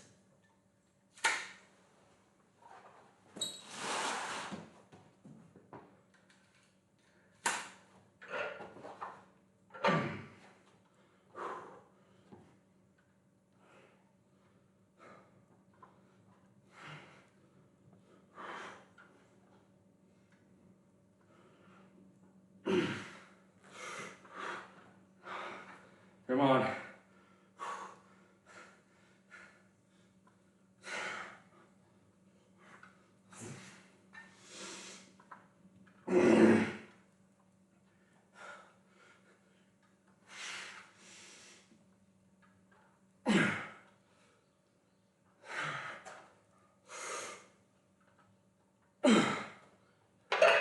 Superset, come on.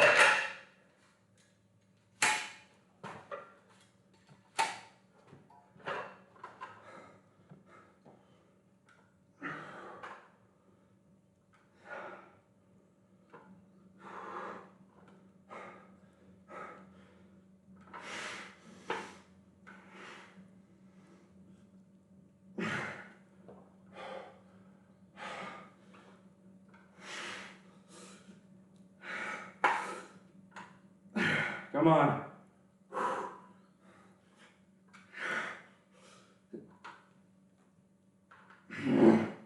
Ah, that's it. Nice.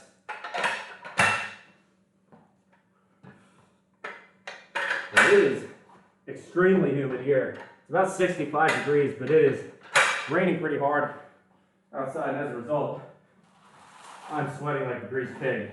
So honestly, after getting food poisoning last night, probably a good thing. MHO_, thank you very much for the follow. Welcome to the bullpen. Good to have you. All right, that was actually a last set of the workout. So today was press workout. I'm going to talk a little bit about what workout I was doing for all the newcomers. Whoa. All right. So we got 50 on the press, and then 30-20 on raises.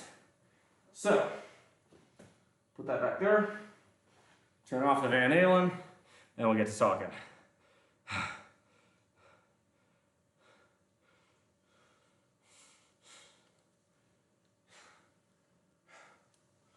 All right. So, for those of you who don't know what workout I'm doing, and rather what workout I just completed, kind of came in right at the end here. I'm working on Alex Bromley's 70s powerlifter workout. So the workout is based around 4 days a week. You do a squat day, you do a press day, you do a deadlift day, you do a bench day. I did a press workout today, really working those delts, bring those shoulders, right, traps, to a lesser extent the triceps. No tree, no surrender. Appreciate you for the comment. Oh, NHL, I already said that. My bad. Sorry. So the reason I'm trying this one is I'm on a bulk cycle right now. Very seldom do I actually bulk. I only bulk really in the depths of winter because here in South Carolina, my garage is unair conditioned. And if I were trying to bulk and lift in here in the summer, I'd overheat. So right now, the idea behind this workout program is lots and lots of volume. You do 9 weeks of a volumizing set split into 3 waves, and each wave is 3 weeks. Right now I'm on the second wave with the first week. So we're doing 8s.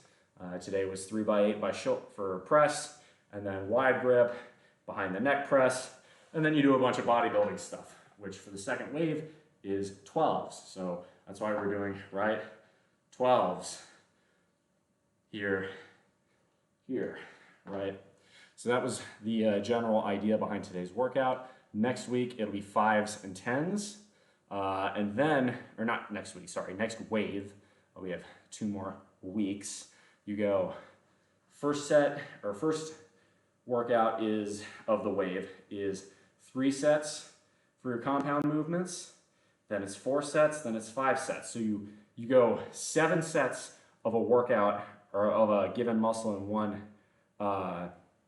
compound movement, then it's 10, and then it's 13. Obviously, if you're doing 13 sets on bench or on squat, right, even if some of those are variation sets where you've decreased the weight to increase range of motion or some other challenge, you are going to be feeling it at the end, and I would agree with that. It's not as hard as I thought it would be. Now, I've done super squats before, and if you've ever done super squats, you already know it's just freaking miserable. You headed somewhere? Yeah, I'm gonna go get a roasting pan for the turkey, because we do not have one. And also, it's gonna be super cheap, because it's the day after Christmas, so everything's gonna be discounted. Fair enough. Do you need anything? Yeah, if you're going up there, grab some more sourdough, because we're probably going to need some for the sandwiches, and I don't know, I think a sliced Swiss cheese maybe. You got it? It'd be pretty good to go or with turkey, a little turkey and Swiss type deal. You have got it, Bull. If you think of anything else, feel free to jump in. Spinach. Spinach. Yeah, spinach is that would be good. Pick the one with the longest expiration date on it. Just a bag of spinach. I always do. Cool, appreciate it. Get some Pedialyte. Nah, I'll be fine. I'm at the end of the workout anyway. I've already knocked down my protein, so I'm doing okay now. I'm feeling all right. Today, okay, so what else about this workout? So I've done super squats in the past, which requires a 20 rep squat set, and that's obviously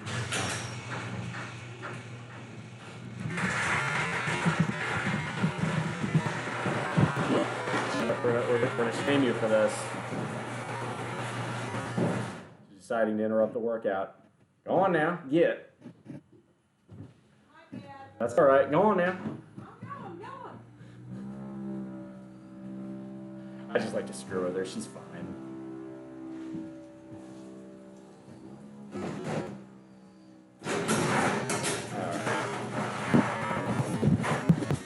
Sorry about that, y'all.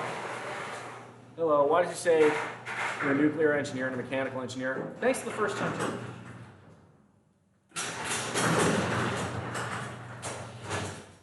She hit the garage door closer one too many times. Anyway, have courtesy, don't open the door, go through it. Red, always being a smartass. Okay, so why does your info say you're a nuclear engineer and a mechanical engineer at the same time? So I graduated with a mechanical engineering degree, but I currently work in the nuclear industry as a nuclear engineer. So by degree, I'm a mechanical. By profession, I'm nuclear at this point. So that's your answer there. God, I've got so much extra fat on me right now. Trust the bulk cycle. Put on the muscle. We'll cut it all in summer. Right now, by the way, as far as my bulk cycle is concerned, I started about 205 pounds. I'm 6'3". I'm going to try to bulk to about 235 to 240 by the end of February 2024. My goal, if I can get a 500-pound dead, I'd be freaking thrilled. 455 is my max at the moment.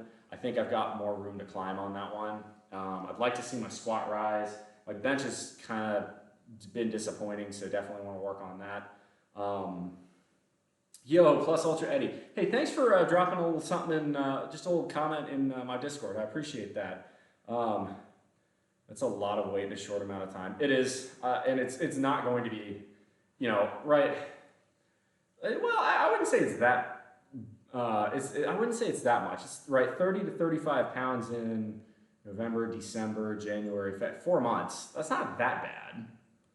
I mean, for a bulk, it seems about right. I mean, hell, to be fair, now a large part of my bulk has been dirty so far, but it's Christmas. What are you gonna do? I'm not going to fucking abstain from cookies in December. No, I refuse to do that. That's just practicing pain. It is a lot of weight in a short amount of time, but I think I'm still going to put on a fair amount of muscle. The goal is if I can put that on, I think really my rate of weight increase is going to slow dramatically now that Christmas is over. I'm really hoping it does. Shame the cookies you need to taste. Well, I mean, yeah. Like my mom sent me a big batch of cookies for Christmas. What am I gonna do? Not eat them? I'm going for the leaner bulk. Where are you going? Where are you currently at? How many calories in surplus are you trying to run per day? And then where are you trying to get to? Not financially independent, free, so much to get back to bean counting. Glad you're feeling better, man. Appreciate it. Always love having you and the other tree cord guys stop in, Red. Yeah, definitely. Last night was not fun. Eat them all in one day and just call it a cheat day, and that's fine. That's not how that works. Although I definitely ended up some of the cookies I did have yesterday ended up coming back up last night, which was not fun. Just smell but don't eat. Okay, that's torture. Why would I want to do that? Right, in the long run, I want to be about as lean as I was at 205, but I want to be about 220, 225 muscle-wise. And I'm not dense, right? I'm aware that it is going to take me years to do that. By the time you're fairly experienced with lifting, if you're natty, you're not going to be getting more than 5, maybe 10 pounds of muscle in 1 year. So it's just going to take a lot of time. Yeah, I think at 235, 240, I'm going to look and feel like a tubby fuck, but I'm going to be putting up heavy weight, which is awesome. So it's a little bit of a pros and cons. I would really love to hit a 500-pound dead at least once in my life. That to me kind of feels like that's a special achievement. If you can deadlift 500 pounds, that's pretty special. At 455, I feel pretty good, but I think my deadlift still has room to run. Anyway, so that's what we're doing right now. We're running Alex Bromley's 70s powerlifter. Now I've been putting a lot more effort into the gym the last few days, just because I know I have been eating a lot of crap. It's been obviously not ideal, and I do track my macros. Right now I've been running about 4,400 calories a day, which is too much. Frankly, I need to be more around the 3,800, 3,900 calorie mark for a bulk. But again, it's Christmas. You're going to be eating. You're not going to say no to the eggnog every single time. It's just life is too short to do that. I'll take the extra lbs, and I'm just gonna have to deal with it on my cut. My cut's gonna be long, and it's gonna be fucking painful. But I'm gonna have to learn to deal. So 210 currently working at 220 and holding there. Nothing crazy. Eating a surplus of 250 to 500 calories. Eating can be hard. Okay, so that's really interesting. So 250 to 500. That's about perfect for a lean bulk, so credit to you, you got it going on correctly. What are you setting as your TDEE, and therefore what are your calorie targets? Like, if you're about my height and you're about 210, right now, so I weighed in this morning at 219, so obviously bulk is coming along very well. Shit, the day before it was 226, but I think that was a lot of water weight retention. Damn, if I was your Twinkie boyfriend. Lord. As far as dating's concerned, twinks aren't really my thing. Nah. I'm not much interested in that. Sorry. Now I do swing. I'm not exclusively straight either. Okay. But nah, twinks ain't it for me.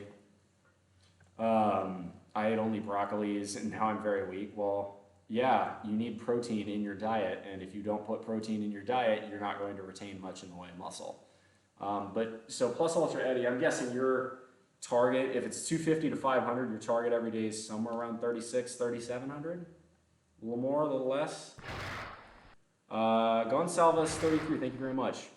Are you into guys that are jacked? Yes. Yeah. I only eat protein and hate vegetables. That's also unhealthy. You want to do a little bit of both. Balance is important in anything, y'all. It's important to, right, there are things vegetables will give you, particularly micronutrients, vitamins, and minerals that meat won't. And there are things meat will give you that vegetables won't. For the most part, you can eat healthy if you're vegetarian or vegan. It's just much more difficult.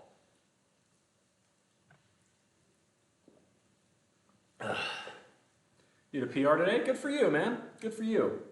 Anyway, so this is now the financial independence, or this is supposed to be sort of the financial Q&A section of the stream. So if you guys are wondering, I'll give you guys a little recap on myself about this one. So I graduated with an engineering degree in 2017. Ever since, I've been living in rural, low-cost of living areas, working an engineering job, and saving north of 70% of my income. These days, I save... Dude, you got 195 for 10? Good for you, bro. That's awesome. That's it. That's really good. But really, these days, I've more or less optimized my living situation to where I've got 2 roommates, so my cost of, the chunk of my mortgage that I'm actually paying is quite low. That you're honest with me makes me want you more. Honesty is an underrated trait. I'm very bullshit intolerant. Most engineers are. Total calorie intake is about 3,160. And you think you're running a surplus at that? Dude, because I've seen you do workouts. If you're 6'3" and 210 pounds, your BMR is already going to be over 2,000, if not at 2,000. Just the thermic effect of food from 3,160 calories, and again, I know you're getting enough protein, that's going to be another 300 plus calories, so that's 2,300. The non-activity exercise thermogenesis you're going to be doing every day is going to be about 400, so that's 2,700. And then, beyond that, I would imagine, right, first off, BMR is not all that accurate. RMR is a little bit more accurate. So that's another 100 to 200 calories. Now you're looking 28, 2,900. And I've seen the way you work out. I would wager you're burning more than 200 to 300 calories doing that.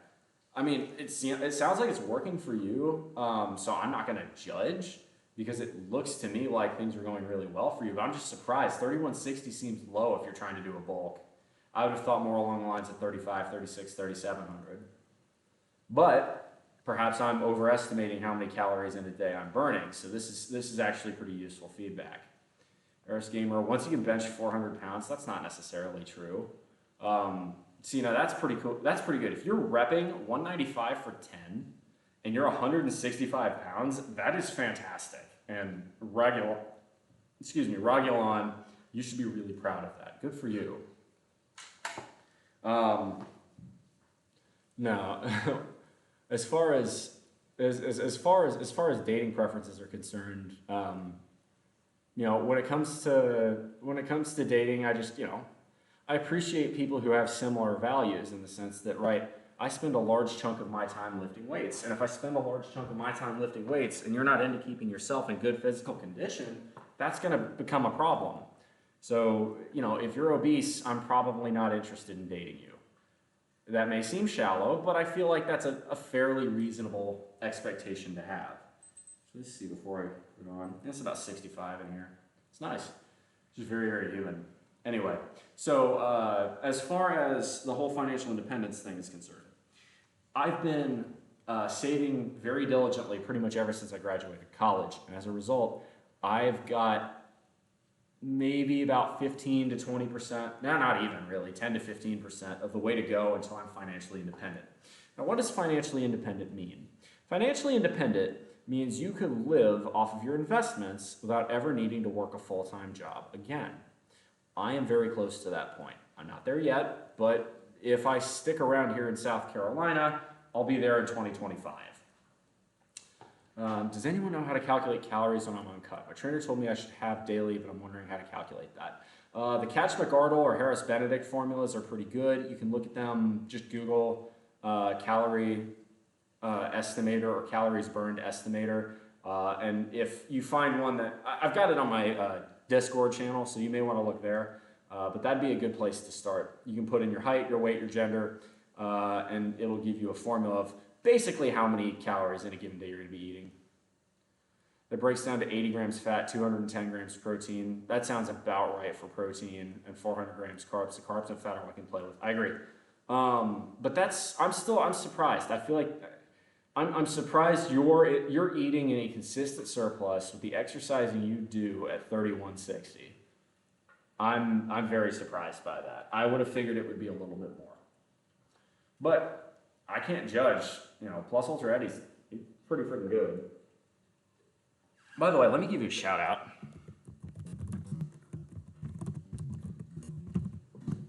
There we go. Go give Plus Ultra Eddie some love, y'all. Got pretty good advice. He knows what he's doing. Definitely got a lot of respect for the way he carries himself. So, hell yeah, bro. I'm amazed you can see gains on 3160. I would have figured you'd need more, substantially more, actually. I would have guessed you'd need somewhere around the 3,500 ballpark minimum.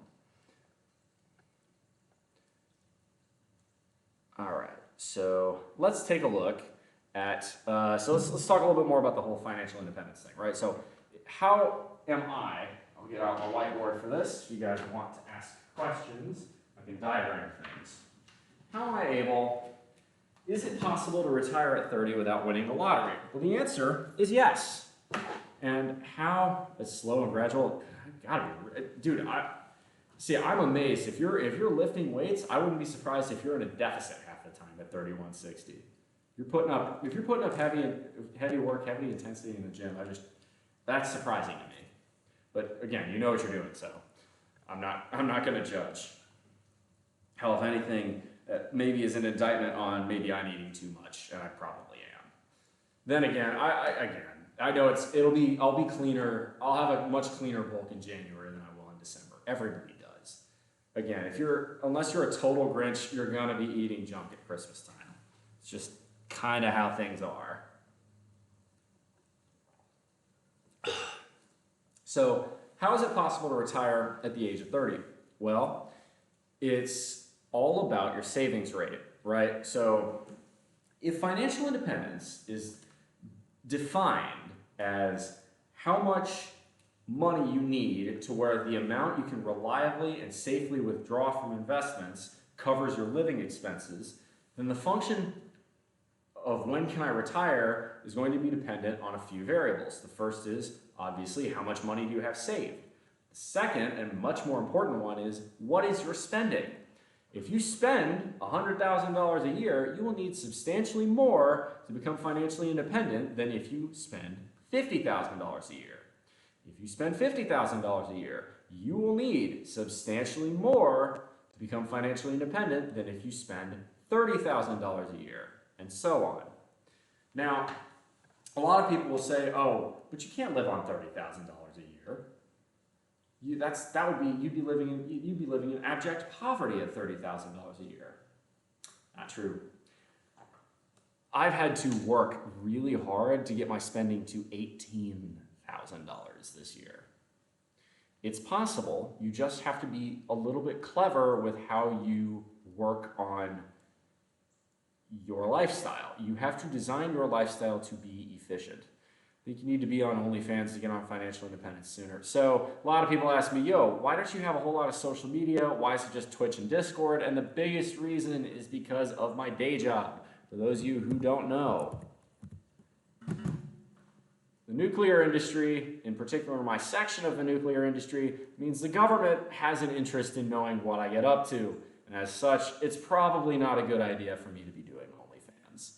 Gotta get some food in me, so you and your buddy can hit the gym at noon. Bro, go get it. I can't wait to see it. Keep us updated with how your bulk is going. Definitely would love to keep talking to you about this, get some more advice, because I could probably stand to fine tweak my bulk at this point. I think I'm probably not doing it optimally, so I'm gonna probably, let's see, I might ping you about a couple questions I might have. I'm actually gonna write that down.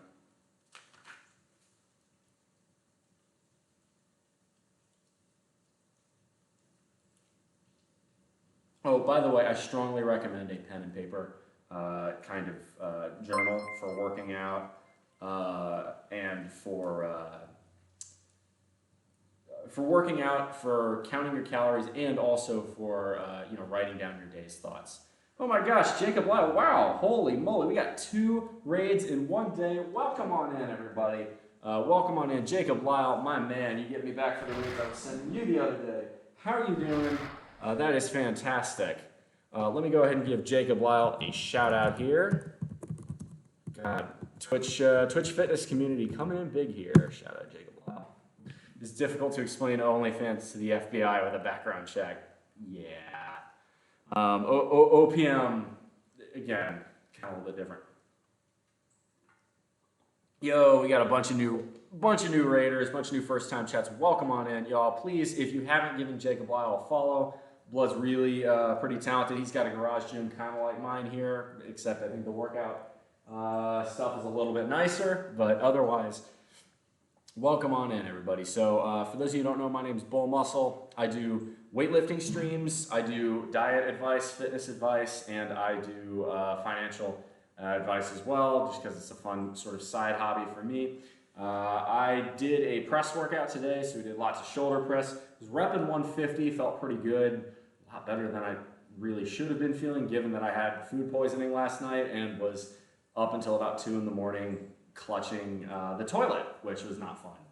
Anyway, I know that's a little bit too much information, but it's proof that, hey, it's all about dedication, right? How much do you want it? How much do you want to get in here, bust ass, and actually build muscle?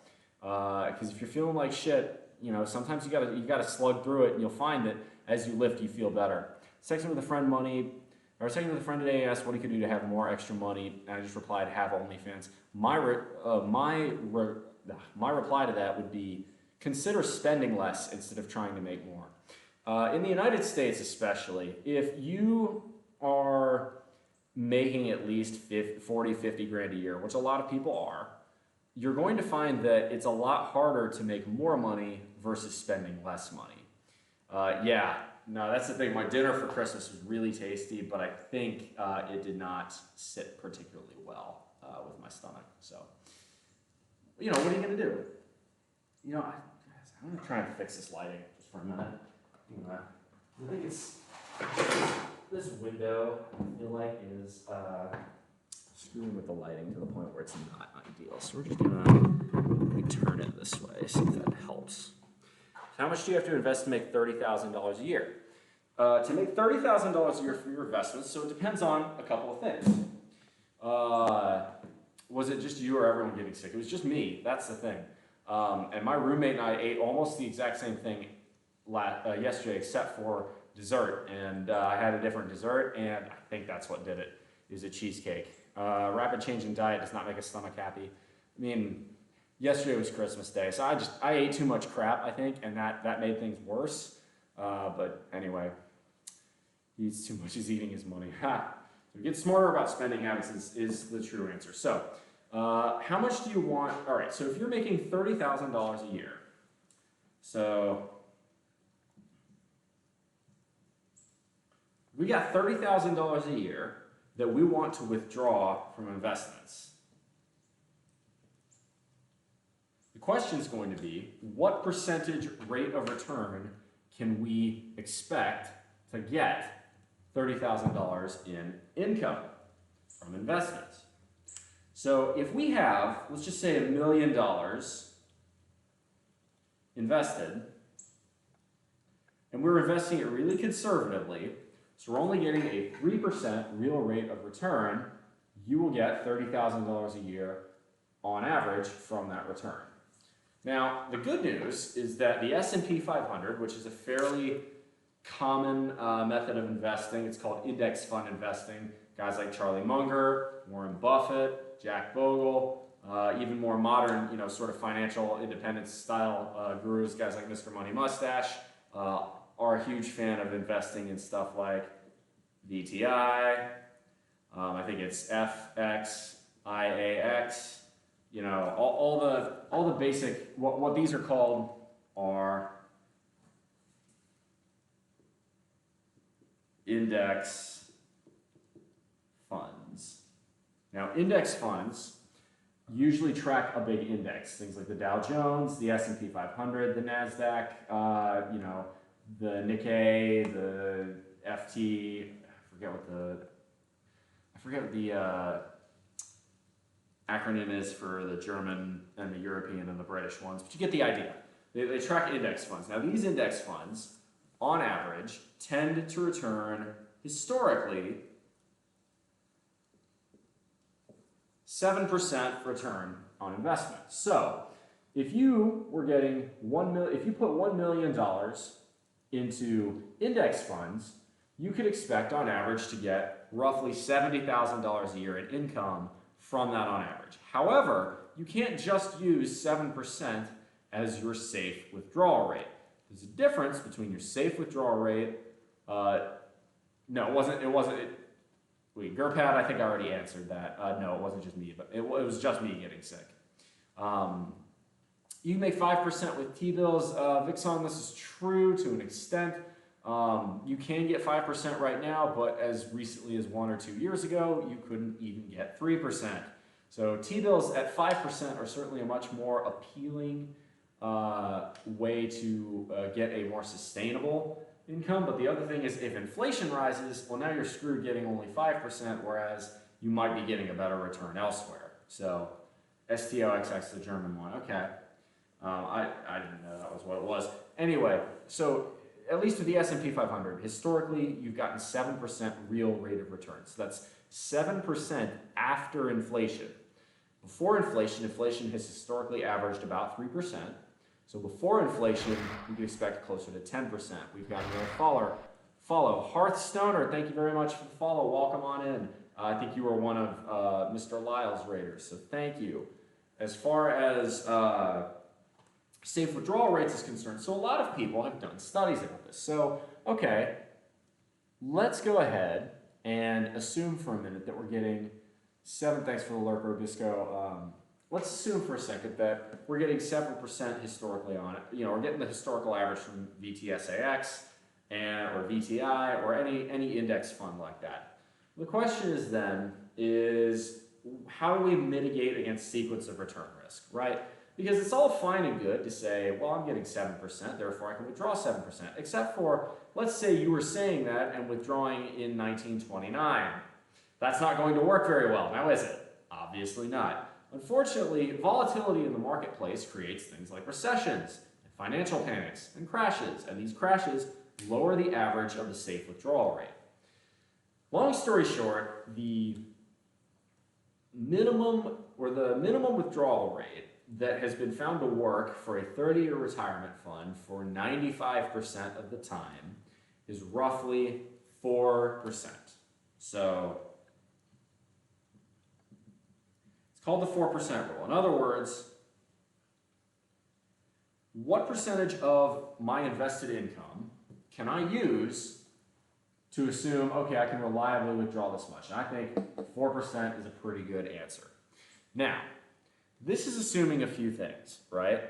This is assuming that the rate of performance of the big indexes that you're investing in mirrors to some extent historical averages. I think that's pretty accurate in general. I don't think we're going to see another crash worse than 1929. I think if we get to that point, there will be bigger fish to fry than whether or not the stock market is up or down. If we see a second 1929, you're going to want to have better skills. Frankly, you're going to want skills to provide for yourself. Things like knowing how to grow potatoes in your yard and stuff like that. So 4% I think is a fairly reasonable withdrawal. What you can do though is supplement your income. And what do I mean by that? So at a 4% rate of withdrawal, you need to have, for every $1 you take out, you need to have $25 invested. Could you have used a yellow marker? Do you not like this marker? Okay, I'll use a black one. If that's not clear, it's fine. I'm just picking one at random. That's fine. I'll change.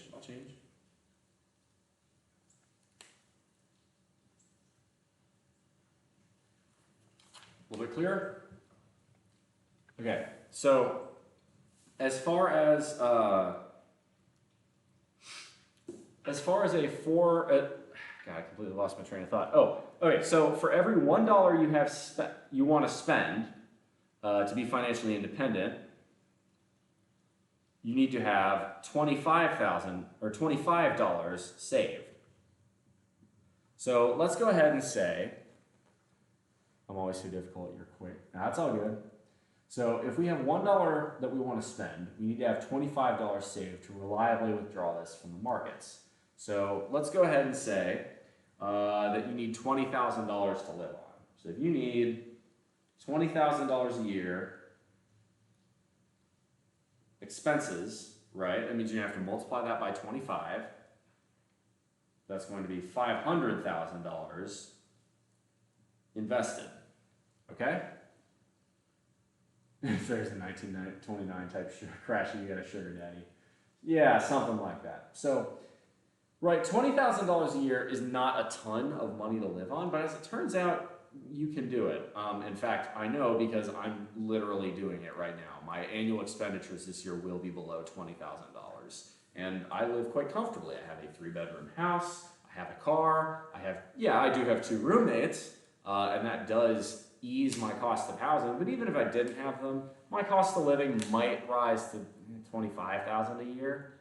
It's not that bad. In other words, right, you can find ways to optimize your spending, and if you lower your spending, you need a lot less invested to become financially independent. Now, let's say you do what most people do, and that's, okay, if you retire early, you're not going to just do nothing for the rest of your life. You're probably going to find little ways of getting income here or there from fun things, from hobbies, you know. Maybe you get into woodworking and you make people furniture, and you know, maybe it doesn't bring a ton. Maybe it just brings in, I don't know, let's say $200 a month, right? $200 a month. Let's say we get 200 months of hobby money. We get $200 a month from hobbies, right? That's going to be $2,400 a year, which means now we only need $17,600 a year to cover and still withdraw and still get our total savings. So now we've changed our safe withdrawal rate. If we still have 500, we'd be withdrawing it closer to about 3.4%, which is a lot more conservative, a lot more likely to not only successfully stay, you know, as a more sustainable withdrawal rate, but moreover, in the long run, likely your money will grow, and that means, you know, 10 years from now, you'll have a higher amount of money invested, which means you can spend more should you wish to then. It's about delayed gratification. But, so we take off $200 a month, right? So $200 a month is going to be, let's see, that's $2,400 a year. So $2,400 a year times 20 is, just making sure I've done the math right on this. 12,000 for 5. So 2,400 over 4,800. So it'd be 48,000 plus. So it'd be $60,000 a year off. So that's going to be, I think I've done that right. That's $440,000 invested. So now, all of a sudden, by just cutting down $200 a month, or even just getting a $200 a month side gig, now you only need $440,000 invested as opposed to $500,000 invested. And $60,000 is not a small chunk of change. So that's a huge deal, especially if you feel like, you know, maybe you want to save up for an annual trip somewhere. Well, if you save $200 a month, that's $2,400 a year, and $2,400 gives you a very nice trip to a lot of different places. For instance, you live in the middle of nowhere, it would be harder in New York City. I don't think that's true. In New York City, yes, it would be harder in the sense that you need more money, but you have a lot more opportunities to make a high-level salary in New York City than you do in rural South Carolina. So it really does depend. Not to mention, if you want to live in a low-cost living area, nothing is preventing you from doing that. You just simply have to find a job out here, and there are plenty of jobs. South Carolina's unemployment rate is 2.9%. So actually, South Carolina actually has a ton of people moving to it for that reason. It'd be interesting if you could talk about the benefit of owning a house versus spending it on rent and such. Absolutely. So, when do you buy and when do you rent? I'm going to go ahead and wipe off a little bit here. When to buy versus when to rent.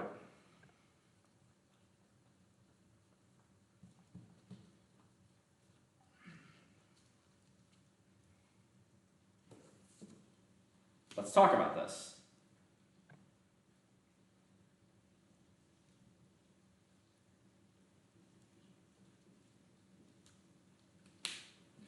So when to buy versus when to rent.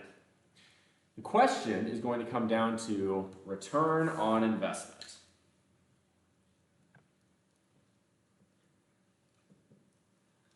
In general, there's a term in finance and economics called imputed rent. In other words, the amount of money you would need to, it's an opportunity cost. It's the amount of money you would be spending on rent anywhere, any way to live in a place if you were, let's say if you were buying a house. Basically, it works as a comparison tool. When it comes to buying versus renting, it's going to be a question of a few things. The first is, right, what are you having to pay in mortgage versus what you are going to pay in rental costs? So right now, interest rates are fairly high. If you want to get a mortgage rate, if you want to get a mortgage on a house and buy a house, you're going to be paying 7.5% or more on your interest rate. Now, those interest rates may come down, and that's why I bought when I did. I bought this house and I have a mortgage rate substantially under 3%. So inflation is basically eating away at that mortgage, which is fantastic. Because what is a mortgage? A mortgage is you're taking out a loan, you're borrowing money to pay for a house because you don't have that money to buy it outright. So the question is, right, what are you paying in rent and versus what would you pay in mortgage? You could refinance at a later time, that's true, but refinancing has fees and there's no guarantee that interest rates will necessarily come down. So that's not necessarily an assumption you want to make. You can, but you can't. You can, but it's not necessarily always a good idea. Here in New York City, there are rent-controlled apartments where the landlord can't raise rent. My old boss has it. He's paying peanuts for a luxury apartment. The government at work here. Rent control is a really bad policy that doesn't actually fix the problem that New York City has, which is insufficient housing supply, right? The simple answer to New York City's housing problems is build more housing. It's not an elegant or happy special fund solution, but if you want, there's too much demand for housing and not enough housing, you got to build more. It's that simple. Now, there are some cities who are actually doing a pretty good job at this. Unfortunately for the New Yorkers, these cities are mostly in New Jersey. Hoboken, Jersey City, in particular, right along the Hudson there, are doing a really good job of trying to increase density and increase housing stock to allow people who work in Manhattan a place to live that won't cost them an arm and a leg. Or if it does, cost them substantially less than Manhattan would cost them. Now, with regards to renting versus buying, the question is going to be, how much are you paying in non-equity expenses for your mortgage versus what would you have to pay for rent? So equity is a part of what your mortgage is going to comprise of. When you have a mortgage, you're going to have something like this. You're going to have what's called PITI.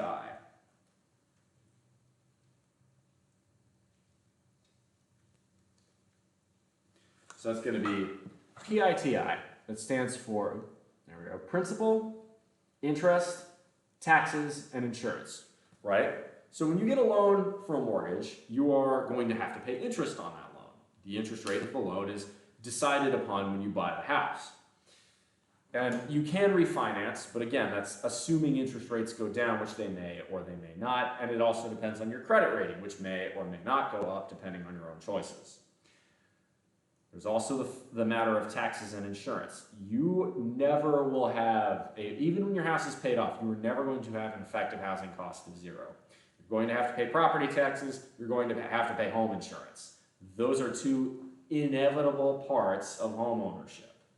Now, the question is, to me, I consider principal, also known as equity, as a function, that's a form of savings to me, because that's money you're getting back in terms of you now own a greater part of your house. The interest, the taxes, and insurance, to me, that's a monthly fee which needs to be weighed up against rent. So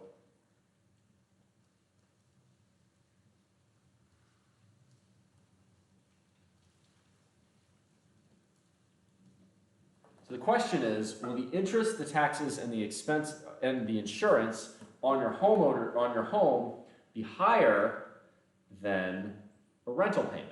And the answer, oh God, HOAs. Oh, I forgot about that. This is another one of the things I really love about living in the rural deep south. HOAs don't exist here. Yeah, I'm just gonna put other here. Yeah, I totally forgot about HOAs, but that is a very valid point. So HOAs are, in case you think you have too much freedom, HOAs are a wonderful thing. But I fucking hate them. I know it's bad policy, but it's great for those who have it. It's only great for those who have it at the expense of those who don't. You're robbing Peter to pay Paul with that policy. It doesn't work. Rent controls are, they're not good long-term policy. It's not gonna fix the problems that New York City or any other big development like that has. And granted, New York City has done a much better job at staying relatively dense than, say, San Francisco, or really anywhere in the state of California, where almost all the land is dedicated to single-family only housing, and therefore there is a hard cap on how dense cities in the state of California can be, and as a result, there is an extreme shortage of housing, which means prices have gone through the roof. Land value taxes seem really interesting. Georgism, yes. Land value taxes, there's pros and cons to that approach, but it's not necessarily a bad idea. The trouble is, I don't really see a practical way to implement them, and if you were to implement them, you'd need to reduce other taxes elsewhere. Otherwise, it would be a massive shock to the economy. As far as the question is, if you're buying all these expenses, interest, taxes, insurance, HOAs, any of that stuff, are all these expenses going to be greater or less than monthly rental? Now the question is also going to be, this is just the ROI section. So now there's also going to be preferences. These are more qualitative things.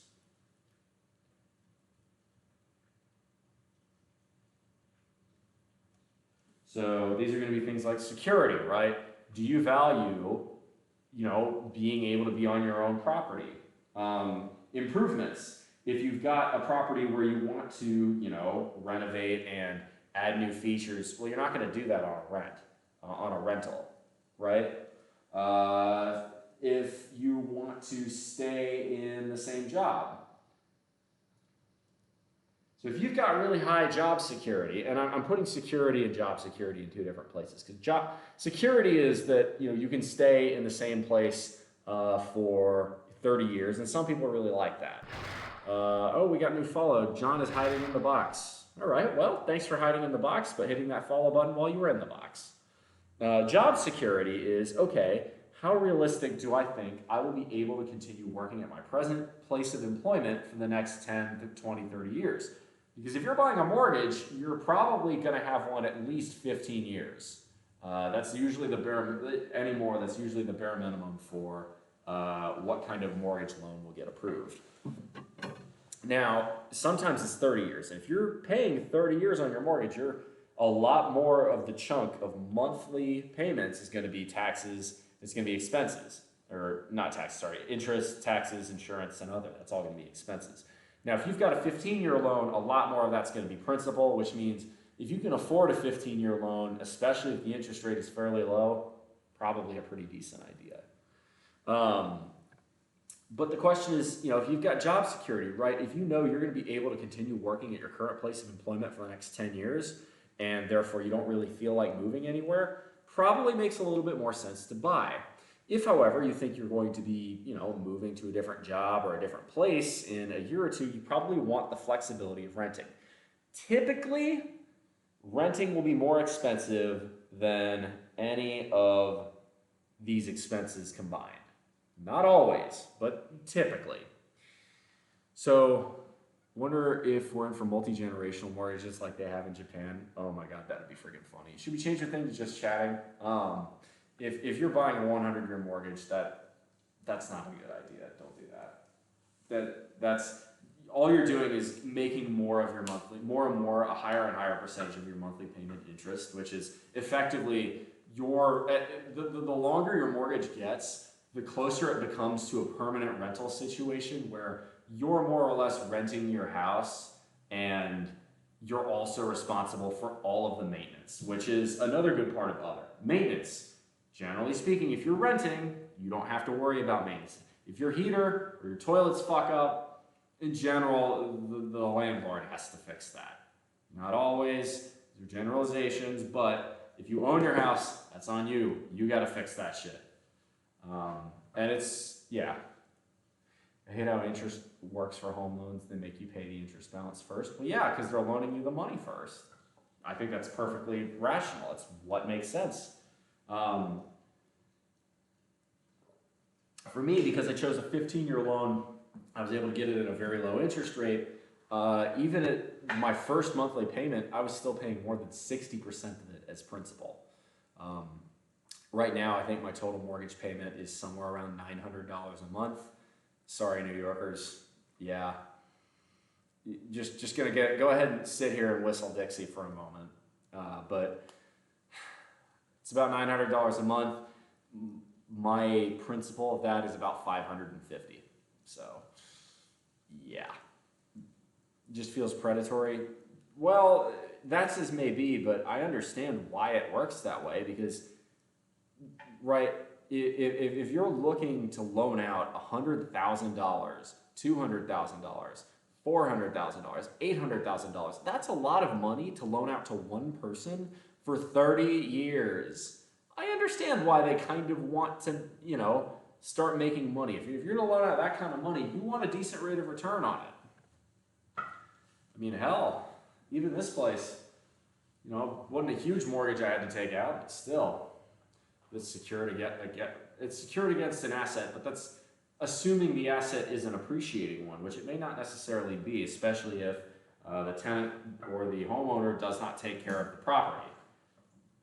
Not to mention PMI. Now, PMI is a scam. PMI is not something I ever recommend paying for. In my opinion, if you can't afford the 20% down payment on a place, you can't afford to own it.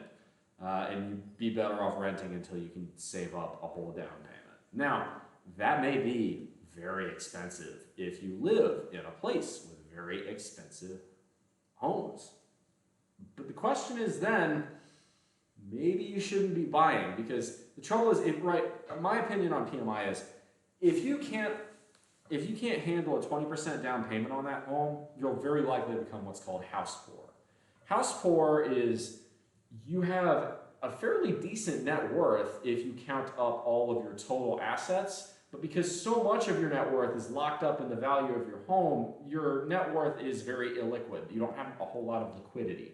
And not having liquidity is going to make it very difficult for you to be able to have savings for other things like emergencies or savings in the sense of having investments to replace job income. So my opinion on PMI is very simple. If you don't ever go for PMI. There's very few situations in which PMI makes sense. You can't afford it. You probably if you can't put up a 20% down payment, you probably can't afford to buy the house. And that's, I know, really, really tough, sort of a tough thing to hear. But the truth is, this is what has happened in a large part of the United States. Is we've built so much exclusive single-family only housing that there really aren't enough houses to go around for the populations that are currently in the places looking to buy them. California has almost 40 million people. The majority of those live in the coastal cities. Those coastal cities have not kept up with housing production, or more accurately, housing density, since what, maybe 1965? Too many McMansions. The answer is, it's not even that there are too many McMansions, it's that all the McMansions are in the places closest to the city. Like, if you look at a map of San Jose, and you see what percentage of the land for San Jose is single-family only housing, and then you see what San Jose's population chart has looked like over the last 20, 30 years, it's very obvious why housing prices are so high. It's a lot of single-family only housing within the city limits, you know, and you can't just expand city limits forever unless you're Houston, but San Jose, right, there's only so much more expanding outwards it can do. It's got to densify. And the city doesn't seem to want to do that. Not to mention, building new developments in places like that are extremely expensive because the government adds a lot of red tape to building anything new, which means when you try to build anything new, you're going to have to put in a much higher profit margin to guarantee that it's a decent investment. And to do that, as a result, that's why the only thing that ever seems to get built in these higher priced cities to alleviate the housing problems are really high-end luxury apartments, because the red tape is so thick that it's not profitable to do anything else. Really interesting where all these qualified home buyers have come from. Looking at an average home being $500,000 in Utah and the housing market crashed, my house is $230K. Well, the answer is California. It's a lot of people from California leaving, selling their houses, their single-family houses, for an absurd amount of money, and then buying housing in much cheaper locations. This has happened in Oregon, it's happened in Arizona, it's happened in Nevada, and now apparently Utah. It shouldn't be surprising. Anyway, let's go ahead and, speaking of the markets, let's go ahead and see what's going on in the markets today, since the markets are actually open, which is kind of surprising. I didn't think they would be today. Looking pretty flat. Looks like the major indices are green, but not by a ton. S&P's up about 16. Dow Jones is up by about 120. NASDAQ's up at about 60. So that's not bad. I wouldn't be looking to make immediate investment decisions off of a day like that. So I'm pretty happy with that, though, all things considered. As far as housing is concerned, so my advice on let's summarize this real quick. So when to buy, when to rent. This is making a few assumptions, but I would say, in general, assuming you don't have a preference between any of these things down here, because that does make a difference, I would say you should look to buy a place. I would say, in general, you're better off buying a place if the monthly rental payment that you would have to pay otherwise is substantially larger than the interest, taxes, insurance, and others. So let's say if it costs you $1,500 a month to rent a place, but you can buy a property and, you know, $500-600 of that can be equity, you're probably better off buying the property. Winter Raven 8, thank you very much for the follow. Welcome on in. Glad to have you.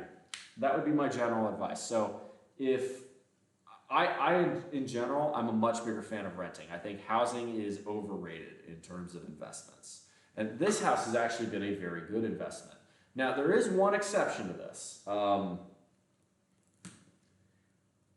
If you are willing to do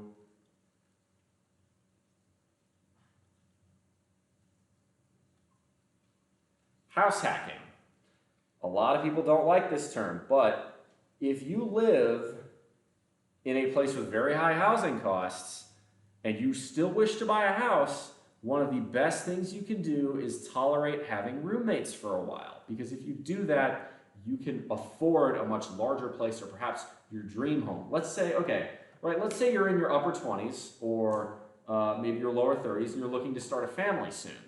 But, you know, you really want to buy that house that you can, you know, have a house with your kids and everything.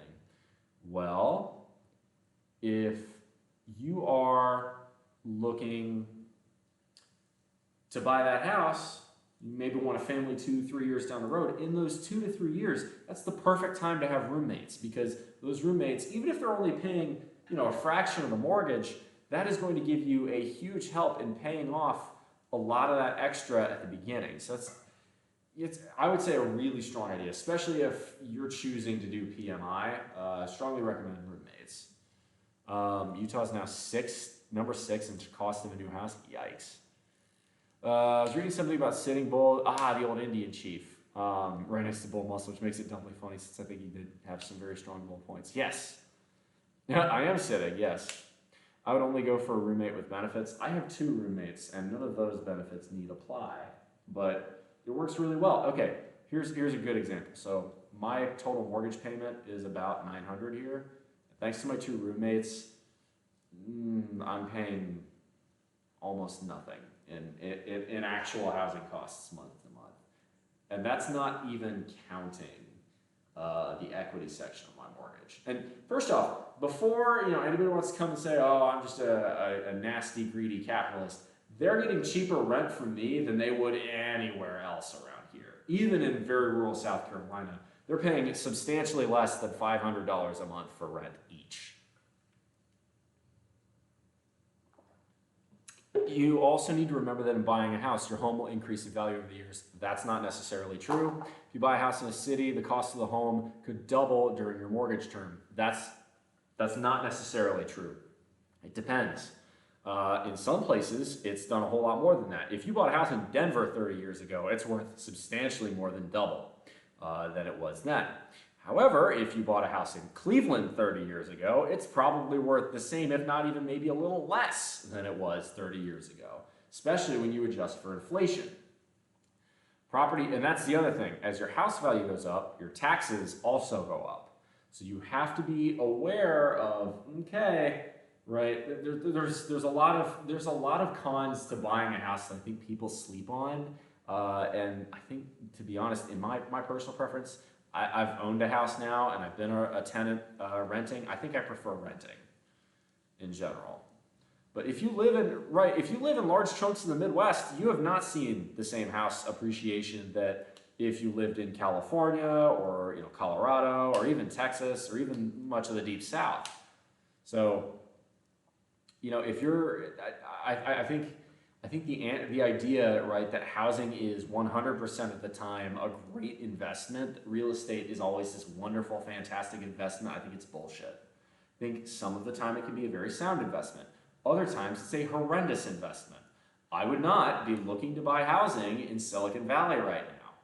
I think the market in Silicon Valley is extremely overinflated. I think what's going to happen is there will come a recession in the next 5 to 10 years, which will help correct and reset housing values, especially because some cities in Silicon Valley, or the Bay Area, I should say, have gotten their heads out of their ass and are actually trying to densify.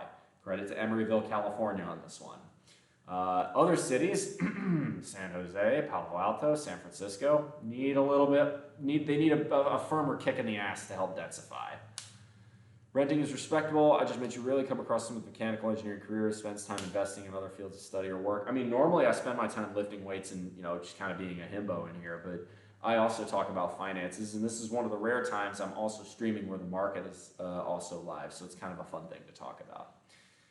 If you own a home, you can get a mortgage that enables you to offset the value against savings. If you're savvy enough, you save the balance on which your interest is charged, and you offset against your savings. You start to pay less interest in the long run, pay the debt off faster.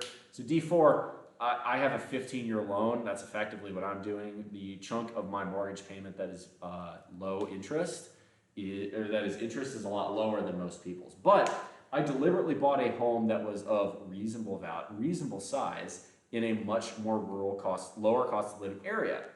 I could have gotten a house in Augusta or in Aiken and paid a lot more for the same size house. I didn't. I chose a much more rural area that may not be as glamorous, but was much more affordable. I could put down a full 20% down payment. I made a responsible choice. Hey, Copperzot, good to see you. I haven't signed a mortgage at the bank, just starting to pay for January. Well, congratulations. Would savvy planning and financing save you more money? It would. Sometimes it's about, when to buy. It's not always a good time to buy a mortgage. Right now, I would say it's not a good time. If you're looking to buy a house nationwide, I'd say, probably better to wait for the next recession, wait for interest rates to come back down. It's just my opinion. I think this idea that housing is this bulletproof investment that's always 100% the right move it's a terrible mindset. It's not necessarily true. Now, again, this house has been a very good investment for me, but that's because I chose very carefully. One other thing about this that I will say is, as far as choosing a rural area, choosing a lower cost of living area, you're going to have to make sacrifices. One of the sacrifices that I have is there's not much going on in my town most of the time. I live in a town of less than 2,000 people in the rural deep south where there are no grocery stores, 8 churches, and dozens of Confederate flags. It is what it is. But I can afford my house here. Not to mention, because I have 2 roommates, I'm not only just affording it. Oh, you're Canadian? Oh, you're fucked. No, not even touching that one with a 10-foot pole. Yeah, no, if you're in Canada, I just feel bad for you. You have the 2nd largest country on Earth. The only country larger is Russia, and somehow y'all have managed to make housing, enough places to live, a genuine scarcity. Canada, what the hell's wrong with you? I feel, if you're Canadian, the Canadian housing market is another level of stupid. Monthly rent and utilities are easily the same, sometimes even more in Hungary, so I just jumped the gun. Definitely a small apartment, but eventually it'll truly be my own. Now that's also a different thing, right? Here's another part that people don't like. This is a dirty little secret, but over the last 50 to 60 years, housing sizes have almost doubled in the United States, and I suspect they've probably done about the same in Canada and much of Western Europe as well. But everybody's saying, oh, why are houses so expensive? Why are houses so expensive? Well, it's because the house sizes that people actually owned in 1950 and 1960 and 1970, when housing was so much cheaper, those house sizes are no longer seen as acceptable. It's hilarious. I mean, you look at a graph, actually. I posted this on my Discord server, but the average family size in 1970 was, I think, 3.5, and now it's 2.5. But the average house size has doubled. Well, there you go. That's probably going to be a pretty big reason why housing is so expensive. We're putting fewer people in every house. We're not building enough houses. The world population continues to grow. You put 2 and 2 together, people. It's not that hard to figure out. Ask Stephen. Oh, yeah, and then in Canada, of course, you have Chinese people, the Chinese investors coming in and flipping houses and just driving prices up insane. I know about that because I've got a couple buddies who live in Vancouver, and again, bless your heart. If you're Canadian, that's all I gotta say. Bless your heart on that one. Double fist bump. There you go. No, I feel for y'all up in the Great White North. My advice is maybe try moving to Saskatoon. That seems like maybe one of the cheaper markets left in Canada. Try moving to the Forgotten Provinces. Nobody likes that answer. I really, okay, I'm actually have to take one city to task here. Why do people like the city of Toronto? You have all the cost of living of San Francisco, all the sports team success of San Diego, and all the weather of Cleveland. Where's the upside? Why would somebody deliberately choose to live in Toronto? I don't understand it. Why would you want to do that?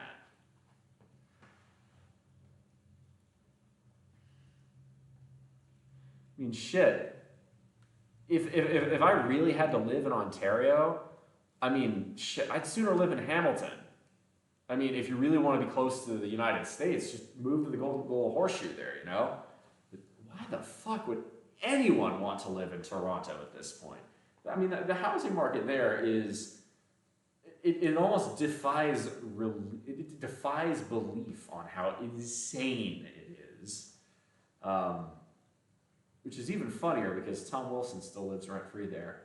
Yes, that's a hockey joke, and oh yeah. Yeah, I'm that kind of Capitals fan. I live there on my own, just a cat for that is perfect. Is going to pay the monthly sum is so refreshing. Had some scary housing events the last decade. Suddenly having to have more breakups, spoiled friendships. I was talking about security. That's part of the whole security thing. You're from Manitoba, you like the Goldilocks zone right now. Winnipeg's not a bad place. I'm surprised. Are housing prices even in Manitoba that bad? It's Manitoba. You guys have infinite plains to spread out on. How are you guys having this much issue with housing prices there? Just build more housing. You have the space. Like, Canada is a big, big country. Like, man. Although I will say, Winter Raven, y'all's Jets the Winnipeg Jets are looking great this year so far. To talk about sports for a second. I live there on my own, just a cat. Yeah, I'm a huge fan of smaller living spaces. I think, especially here in the United States, we think we need more housing space than we actually do. And I think, with a few exceptions, namely northeastern cities, we have decided, that a ridiculous amount of housing space is required for each person. It's silly. We just finished expanding outside the city perimeter. Well, that's good. Are there incentives in building more? I mean, based on the housing prices in most of Canada, there shouldn't need to be incentives. Building isn't that expensive. I would say, if anything, you need to cut regulations on buildings so that way streamline the permitting process. If it's anything like what I've seen in the United States, you streamline the permitting process, stream the local reviews, get rid of all the NIMBYism, make it easier to build, and building will happen. You don't need to have the government do all that. Just let the free market handle it, but get out of the free market's way. Wood prices have gotten crazy. They spiked in 2021 and 2022, but they've come back down since. I know because I actually tracked that. There are actually a couple of wood companies I've invested in, and the results have been mixed. Wood prices are not that high. Also, getting wood should not be a difficult problem in Canada. Isn't one of the biggest industries in the entire country the timber industry? I mean, you have some of the biggest forests in the world in Canada. That should not be a problem. Houses are peaking at, Jesus Christ, $3 million for Winnipeg? Okay, Canada, we need to talk. That's not right. $3 million for housing in Winnipeg. The fuck are y'all doing, Canada? Look, when housing prices have gotten that ridiculous, there is a supply and demand mismatch. That's the only thing. Because I cannot imagine it costs. Okay, so now if you got a house near downtown for $280K, that sounds very reasonable. See, that doesn't sound bad at all. But, if you want to live in the rich neighborhoods, yeah, you're going to pay a premium on that. That's literally the case anywhere. Your zoning is doing a mid job right now. That's the one right there. You gotta be willing to make the city denser. That's a big part of it. And a lot of single family exclusive zones don't like that. A lot of them are like, no, that's gonna ruin the character of the neighborhood, even though your neighborhood looks like some fucking, cookie cutter suburban ass 1940s fever dream of what, the ideal housing should look like, which is completely unsustainable. Anyway, y'all, it is getting, it's almost 1 o'clock actually. Is there any state more Republican than Utah at this point? West Virginia? What explains the housing shortage there? A lot of people from California have moved to the Wasatch Valley and around the Salt Lake City metro area. Salt Lake City has not planned enough efficient zoning to cope with the influx of new residents. Utah has had one of the fastest growing populations of the last 20 years of any state, and housing production has not kept up. You've got to get your cities denser. It's that similar. Thought the market would correct it. If, again, I'm going to go ahead and guess there's still a lot of red tape in terms of where you can build. 3 million. The flat I'm buying was $61,000 USD. See, that's very reasonable. That's not bad at all. The mortgage is almost for double. What, you know, it makes sense if you're paying a fairly high interest rate. You are going to have to pay more. You know, it's the time value of money. Where else could the market correct the problem? Well, the market, again, if you make it extremely expensive to build and you say, oh, you know, you have the government, it doesn't have to be a state government saying this, it can be a local government saying this, saying, just stop trying to reduce it to a conservative liberal equation here, Big Game Mikey. I'm talking about if you've got a neighborhood saying, we refuse to increase density, we refuse to make anything other than single family housing, that is government intervention. It just happens to be government intervention on the behalf of traditionally more conservative individuals, which is pretty shitty, honestly. Salt Lake City has declined significantly. I don't know. I haven't spent a lot of time out in Utah, but I will say, in general, the biggest problem in most of these cities that are experiencing acute housing shortages is that developers, housing developers who want to build things like apartments, 2-over-1s, duplexes, quadruplexes, triplexes, and any sort of mixed-use housing are not legally able to because of zoning laws. Those are governmental decisions. If you remove a lot of those governmental decisions, it becomes a lot easier, there's a lot less red tape, and as a result, you can build more. Utah is pretty fiscally conservative and is very business-friendly. This is true.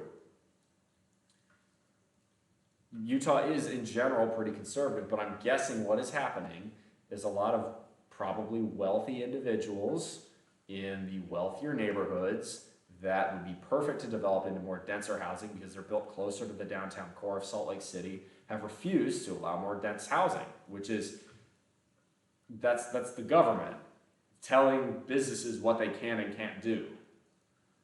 You talk about stocks next time? Sure. If you want, we can talk about that now.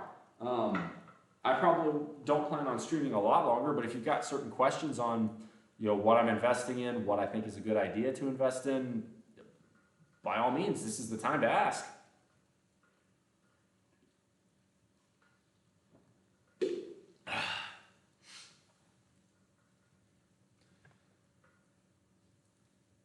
People want 3,000 square foot houses, and they should be expecting to pay a premium for a 3,000 square foot house in a big city, because that is a lot of land in a high demand area.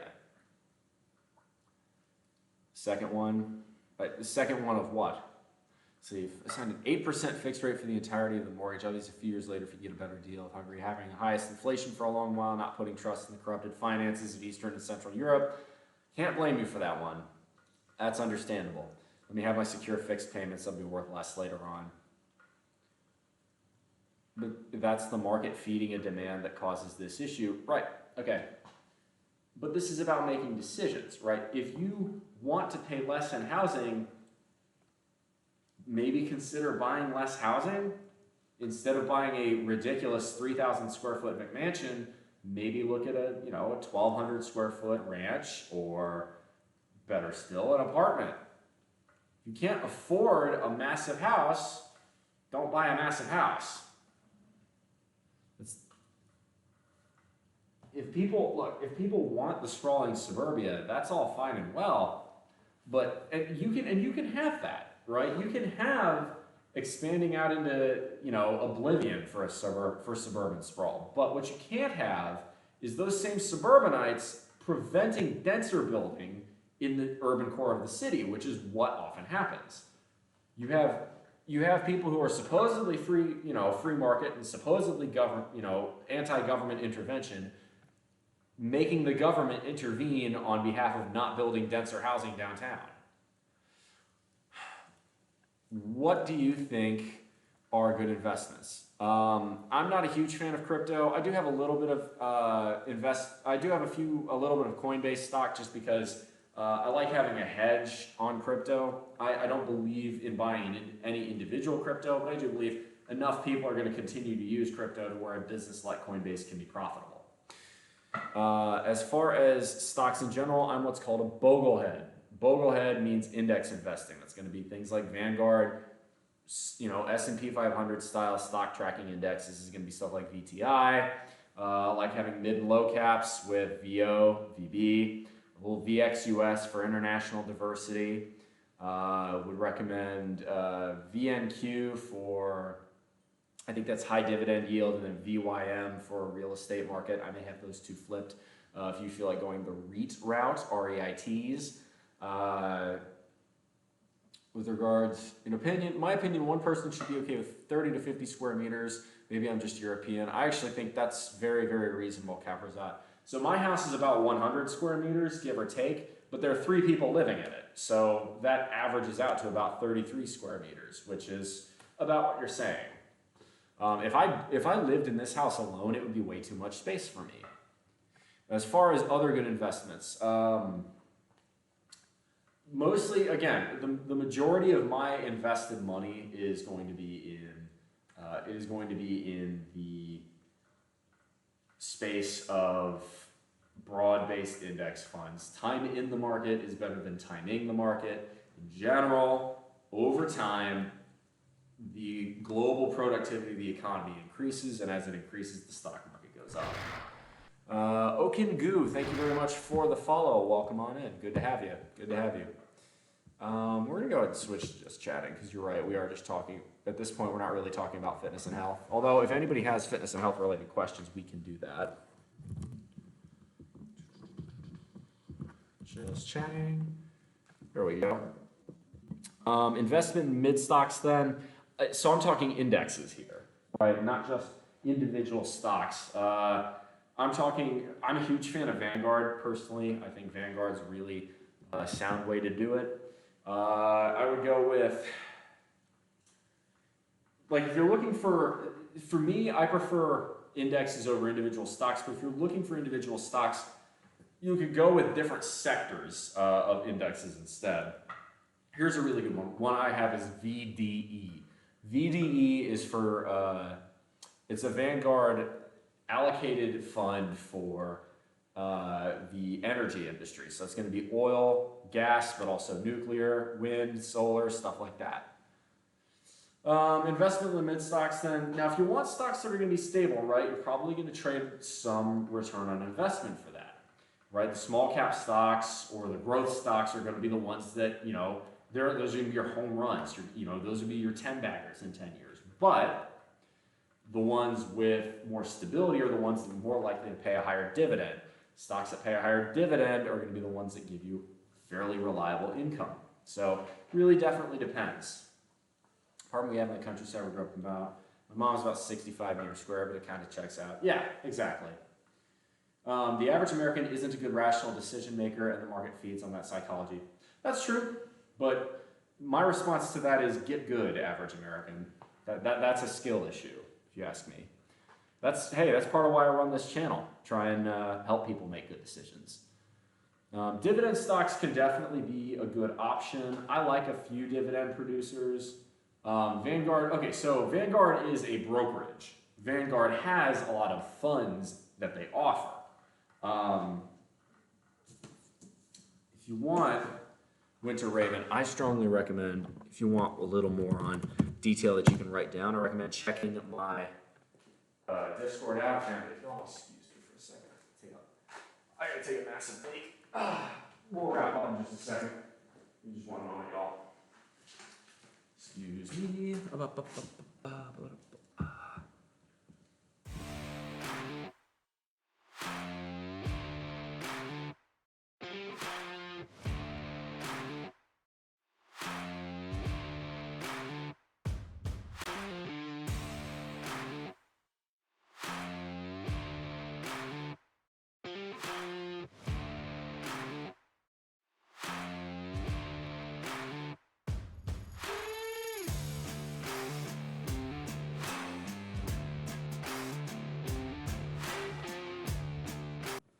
Sorry about that. Oh, that came on really quick. All of a sudden, I really had to pee. So Vanguard, okay, so that's good. I didn't realize Vanguard had international operations, but that's good then. I would recommend if you're looking for my favorite, okay, of all of them, of all the index funds, my favorite is the one that just tracks the S&P 500. It's an ETF, which is an exchange-traded fund, but this is the big kahuna. Good old VTI. That's going to be your best bet.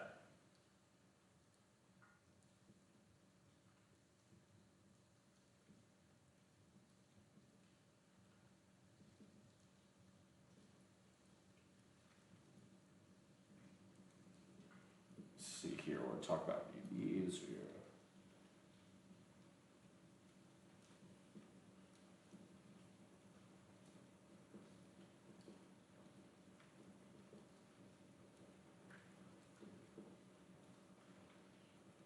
I think that's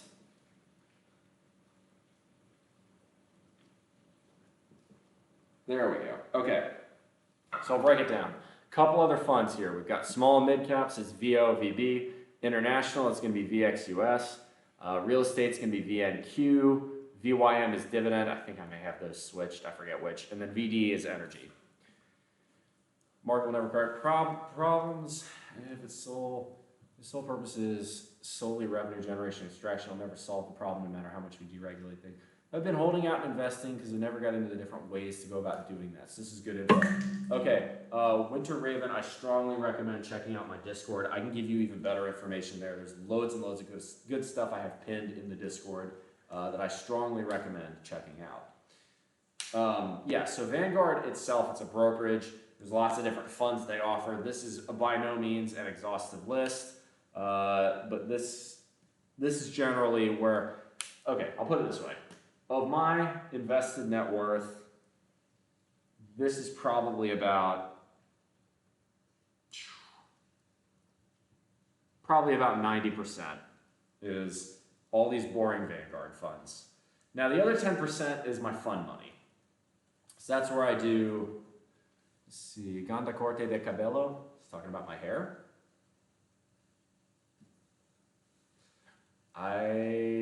Let's see, Double O Margaridal, thank you very much for the first time chat. So most of my investments go into these. Now I do have a couple stocks that I think they're speculative plays, but I think they're ones that'll be pretty reliable, and ones that I think that'll do pretty well. One of my biggest is Re-Automotive. Now these guys were a SPAC that went, that they had to deal with all the D-SPAC fallout of the market in 2022, so the stock's extremely cheap. I think right now it's a huge buy because I've seen the underlying product.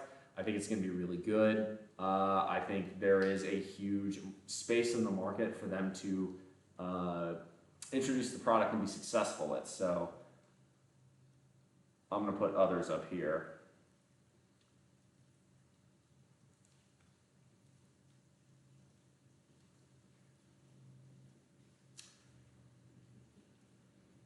Couple ones I like.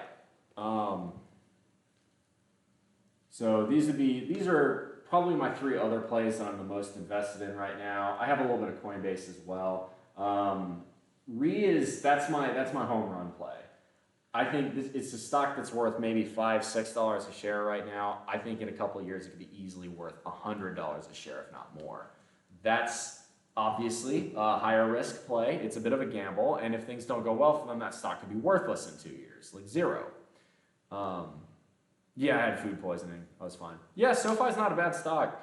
I know it's got a little bit of the Wall Street bets energy around it, but I think a lot of what they're doing is, yes.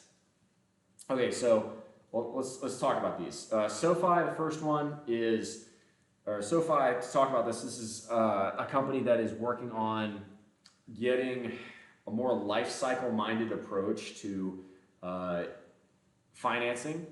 I think that's going to work really well with younger generations who maybe may use them for banking at first, but then use them for investing, then use them for a mortgage, then use them for personal loans, all sorts of stuff like that. It's creating a really good ecosystem around finance where I think there are efficiencies to be had there. I also think at under $10 a share, it's fairly undervalued. It got hit really hard again in 2022 because of the correction, the bear market that we experienced that year.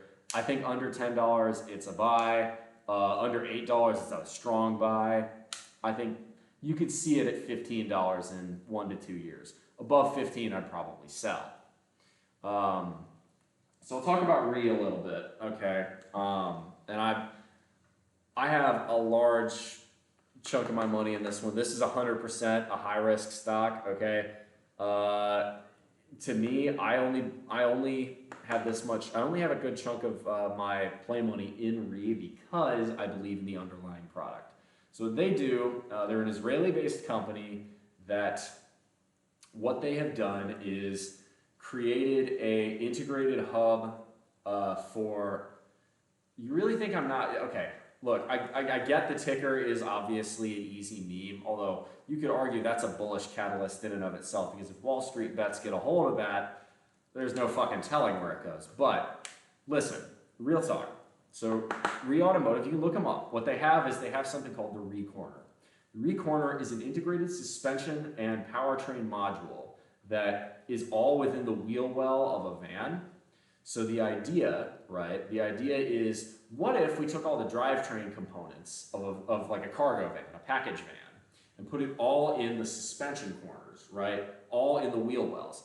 If you're able to do that, what it means is you can have a much lower, much flatter load floor, which means your cargo vans can be far more efficient in terms of what they can carry per unit of space. This is the value play. That's why I'm a big fan of them. Furthermore, you've got the idea that the RE Corner, right, well, instead of, you know, having downtime where you've got to go into the bowels of the engine and try and fix, you know, a head gasket or something like that you might on, say, a Ford Transit or Chevrolet Express, with the RE Corner, all you got to do is swap one RE Corner out, put in another, and you can keep the downtime low while fixing whatever's wrong with the integrated component while it's off the vehicle, because they're swappable.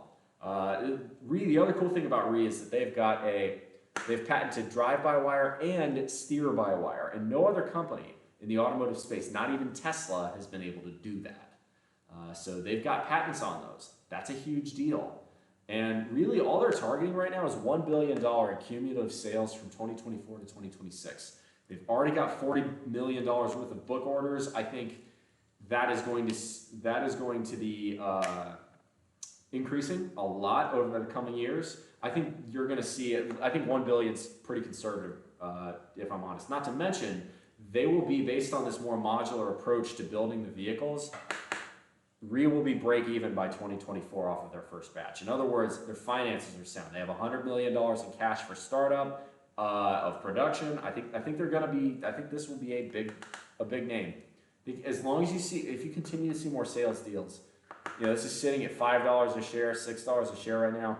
If this goes the way I think it goes, it could be a $100 share. If Wall Street Bets gets a hold of it, all bets are off. They could pump that thing to a ludicrous amount since the market cap's extremely small. SoFi is finances, and then Home Depot.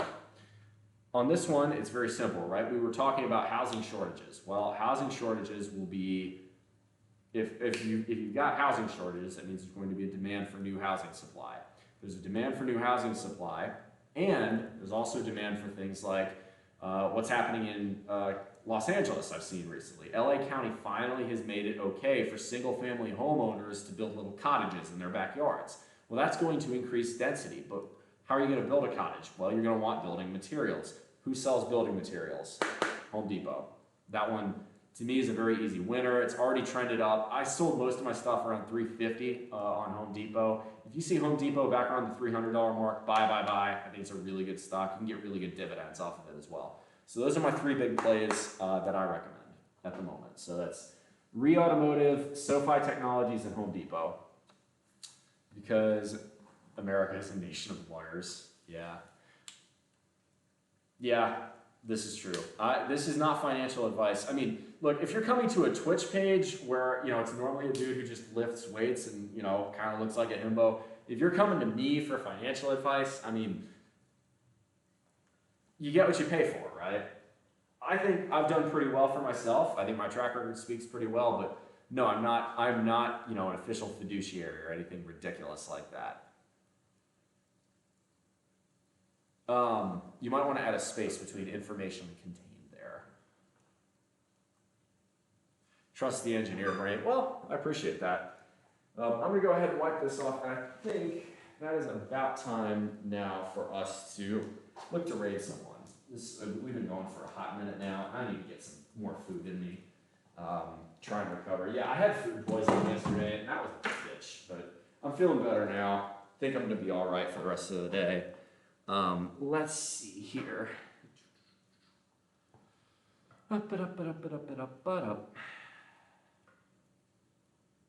What have we got on? Who else is live? Who else is live?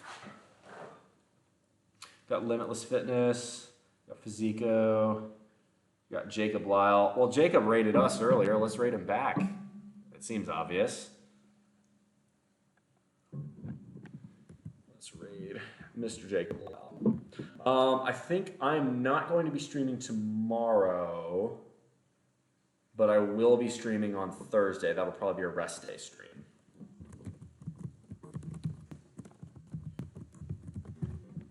We'll raid Jacob Lyle because he's pretty cool and he rated us earlier.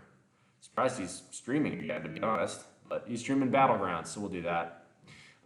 Anyway, y'all, I appreciate y'all coming out. Thank you all, Joe Workouts and Jacob Lyle. Thank you very much for the raids. It was always very much appreciated. That's going to be it for me today. I will be live again on Thursday afternoon. If you want more, come check out the Discord. But until then, y'all, make good decisions. Those good decisions form your habits. Those habits form your values. Those values form an ethos. Be the guys start through the rough waters of life. Otherwise, I'll see you on the Discord. Come in for the hug. Big bull hug. There we go. And raid ski.